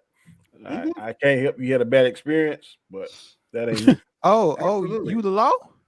Oh yeah. Oh, yeah. I got to go. No, I'm just playing. I got a bench ward for running. Believe it or not, bro, that's been my life for 20-something years. Really? I got to bounce. Yeah, man. Hey, it was a great show, guys. We're gonna close it up real quick. You know what I mean? I appreciate everybody that came on the panel. I'm gonna let you guys talk about your channels real quick. I'm gonna start off with the widow. Ashley, go ahead. I'm everywhere but nowhere. You know that. Zod Rider. I hang out with Zod Rider. I come here hanging with Nzo. Hang out with Baby Dot, and might put a video up, soon. Oh, that video still coming out? Yeah. No streams on my channel, but maybe a video. The one that was supposed to come out last week? Is that what we're talking about? Okay, guys. Yes. Guys, don't hold your breath. Don't hold your breath for that video. LB, talk to the people. Man, I appreciate you having me on tonight. I appreciate everyone on the panel. It was a great discussion. Hopefully I ain't scared nobody off. But yeah, my channel's called The Lonely Banter. You know, I talk about anything I feel like talking about. And right now I'm upsetting right wing Trump supporters. They think I'm racist. But whatever. Hey man, I appreciate you coming on, man. Much respect. You know what I mean? We're on that stream with K-Dot and we spoke before, and I was like, I gotta have him on, man. So I appreciate you coming on, brother, and you're always welcome, of course. Hey man, Yello. it was a good time. Thank you, man. Yello. I appreciate you having me, man. Fuck my channel, yo. This is about y'all in the O.O.C. Y'all holding it down out here. You know what I'm saying? Nzo, Roberto, Danny, y'all out here week after week with the esteemed guests such as the Widow and I guess Lonely Banter too. And I appreciate you. Right? I appreciate y'all having me on here, man. That's it. You know what I mean? Fuck my shit. No problem. And Yello, tomorrow we're doing it. We're doing the what's happening. You haven't told me what's happening. We're doing ranking the best 80s and 90s TV sitcoms. So gummy beer. So we do it like a tournament style. You know what I mean? It's like this versus this, which is better, and then the final one wins. If you want on, I'd like to have you on there, man. I appreciate you, man. My memory ain't that good though. Ugh. Friends better not be on the fucking list. Oh, Friends is on the list. Man, I hate you. Friends is on the list. We just gotta knock it out. That's all. You know what I mean? Just gotta make sure that technically it's a 90s sitcom. Technically it's a 90s sitcom. Yeah, what'd you think the action show that won last week, Yellow? Action. I didn't see. So is 80s and 90s action series? No, it was 80s last week. So yeah, we just did 80s. Well, it was 80s action series. What was the top like 4? Tell me what the top 4, because I don't know how many y'all had. What the situation? Knight Rider. Yep. 18. Dukes of Hazzard. No, 18 was not there. It should have been. Yeah, these guys knocked out fucking 18. They made it big time. Wait, so what one? Incredible Hulk, Knight Rider, Dukes of Hazzard. Dukes of Hazzard. And I can't remember what the third one was. That what it was. Oh, the fourth one. I mean, there was 4, right? It was. I was asking top 4. Yeah. Incredible Hulk third. Knight Rider second, and Dukes first. And Dukes won. Y'all put Dukes of Hazzard at number 1. No, what with happened with the General Lee. With the Confederate flag. You know what happened? Right. Listen, it was a fun show. I'm not gonna act like I didn't enjoy Bo Duke and fucking and especially Daisy. Yeah. What happens if it's tied? Progressing the show was the booty. If it was tied, it really was. We put it in the chat. And we let the chat decide, right? So I have like 6 people on, so that if that was Danny's chat. That was Danny's chat. And the chat ended up picking the same chat that had Danny beat me in that rap shit, right? Can't blame me for that. Danny, tell the people at your channel, sir. I'm Danny Graham, aka Comic Chat. You can find me Monday nights on Chaos Central. My show is called Chaotic Conversation. And then the next night, Tuesday, same time, you can find me on Nzo's show, Chaos List. And Wednesday, same time, same channel, Rule of 3 with Chris Knight. Saturdays, we try to do a little sports show called Square One with myself, Roberto, Nzo. Roberto ain't been in the last couple of times, man. We ready to see you back, bro. Yeah, I know, eh? You don't. You're muted, Roberto. You're muted, Roberto. Sorry. I was saying that the scheduling is not consistent. It's conflicting. You know, it's like I'm trying to adjust myself, but the times keep fluctuating and shit, catching me on the road. Creative differences. Yeah, you know, I'm trying. I'm going to put it in your court. Whatever time you tell me Saturday, that's when we're going to do it. You remember I was ready on to last Saturday, 4:30, is sending you where's my link, where's all that ready, and then no Danny. Yeah. It's the gods. It's the gods, Danny. It ain't me, yo. I gotta when I tell you when the bat phone ring, I gotta go. I hear you, Captain. I hear you. I got my 2 bat phones right here. I know one of them bat phones cost me a lot of money. I know what you're talking about.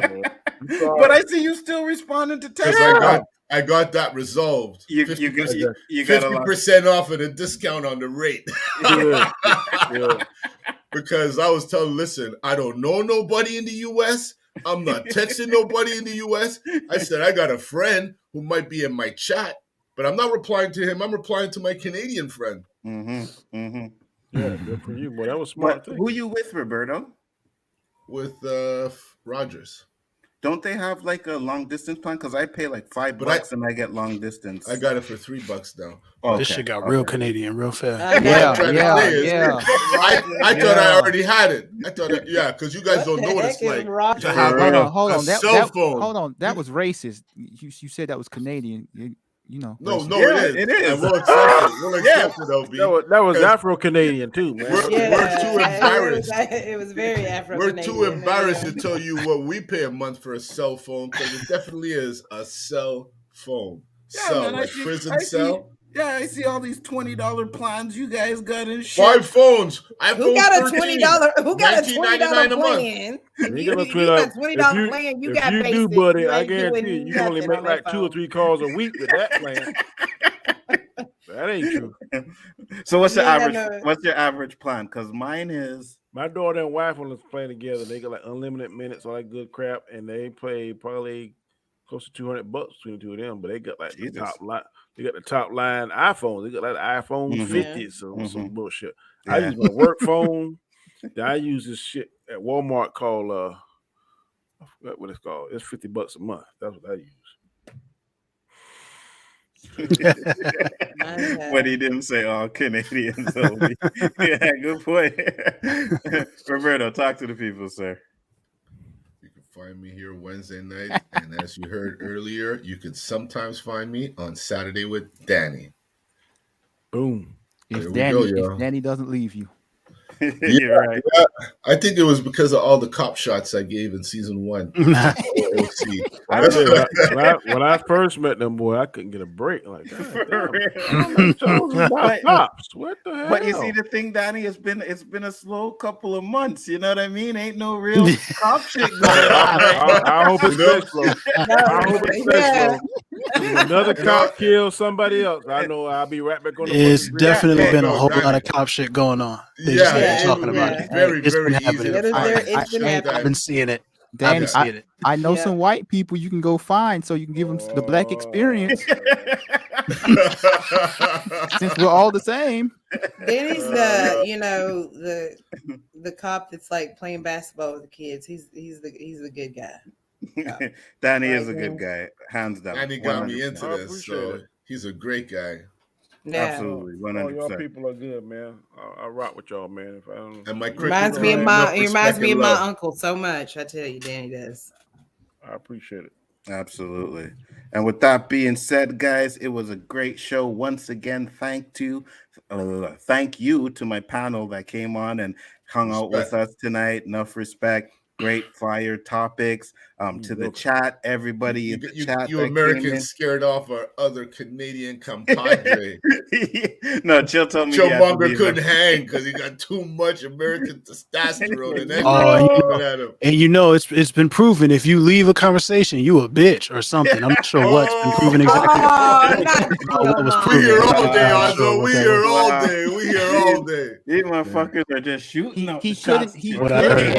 We're getting ready for the Ukraine. Don't do on the bomb war. Chillmonger couldn't with Chillmonger for the record. I fuck with Chillmonger. Yeah, for real. So what? Oh, this is the wrong place for me. Yeah. Yeah, no, Chillmonger told me he had to bounce out 11. So Americans are good people. You Americans are fucked up. I agree with that. It's facts. Y'all Canadians. Hold on, bro. What you mean you Americans? I'm Canadian, bro. Different Oreos you Americans? You mean some Americans? Come on. Oh yeah, you're right. Nice, LB. Nice. Actually, no. You know what? Fuck it. I mean all Americans. That's nice, Nzo. Nice. I'm saying all you motherfuckers. Nice, Nzo. It's the end of the show. You know what I mean, Yello? We're getting out of here quick, so no fire on that. Maybe next week don't forget. For next week, I'm gonna find it. There was this little meme. It was funny as fuck. It was like when all that shit was going down. On the Capitol, right? There's this little fucking cat and it's wearing clothes and there's a snow pile, right? And the cat's trying to look over the snow pile to America. It's like, yo, you guys are wilding over there. Like, what the fuck's going on over there? You know, it's funny as fuck. That's what we say. I know. Chillmonger was having a good time. He's like, it's January 6th. Don't y'all have like a Capitol to storm today?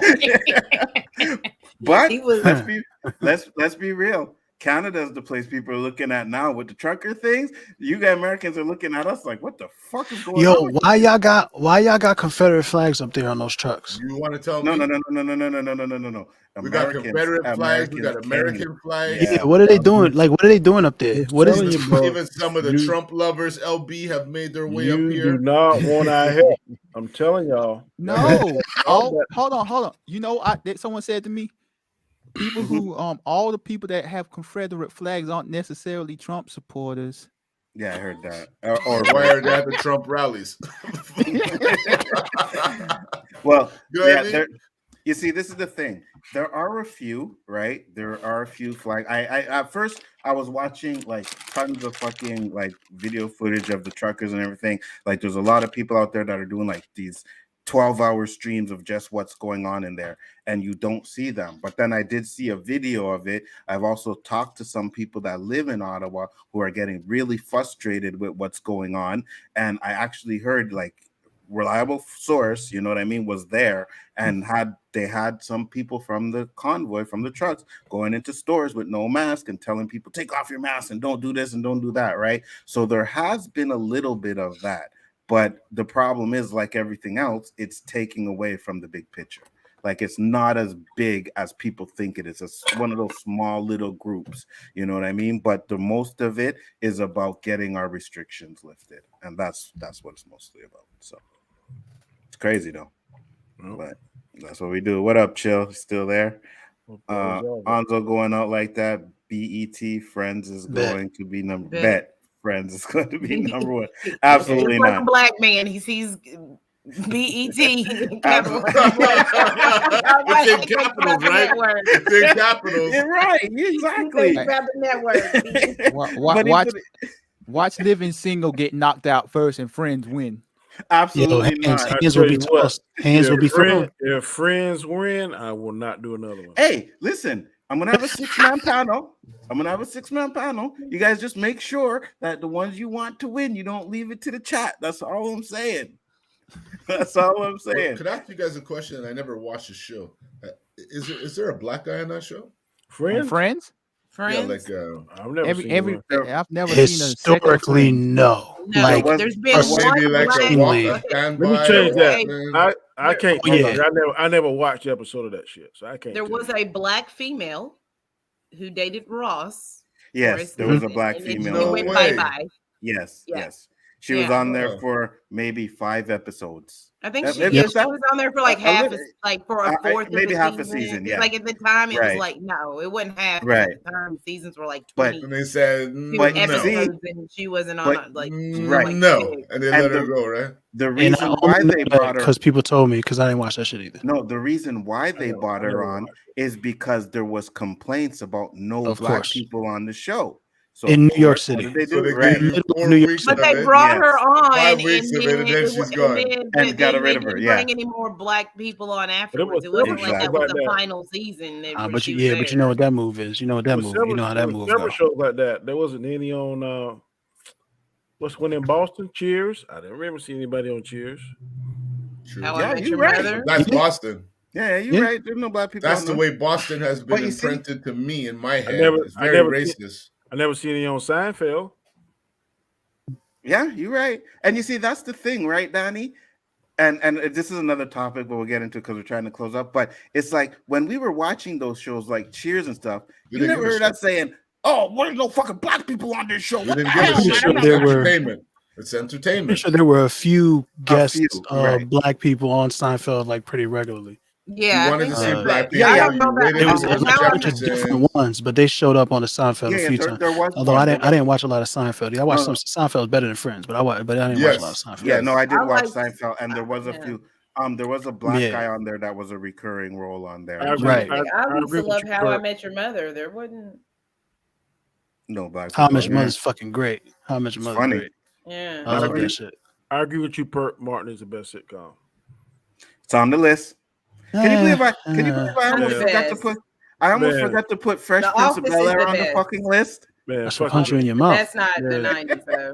Jerome is funny as shit. I don't care what nobody say, man. No. Martin is definitely one of, if it might be the funniest sitcom. It might be the funniest. Like It might be because it's hard. Man, first of all, every single character that Martin played, fucking ridiculous. But for me, the police officer, Bruhman, just Bruhman, was eating a sandwich. But just remember, guys, we also have shows like 227, Amen. Yep.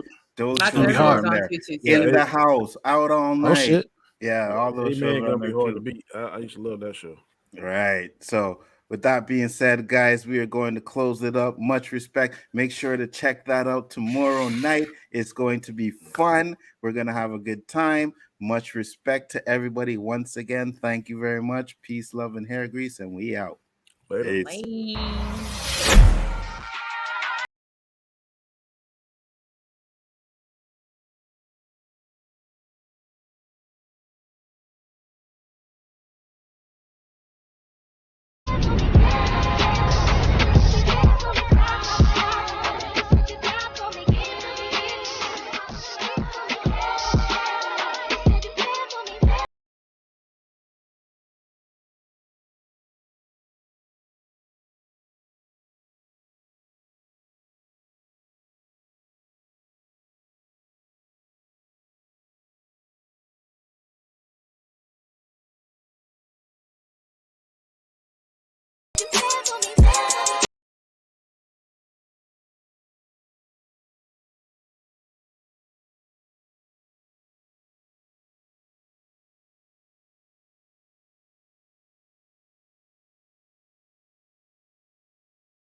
The greatest trick the devil ever pulled was convincing the world he didn't exist.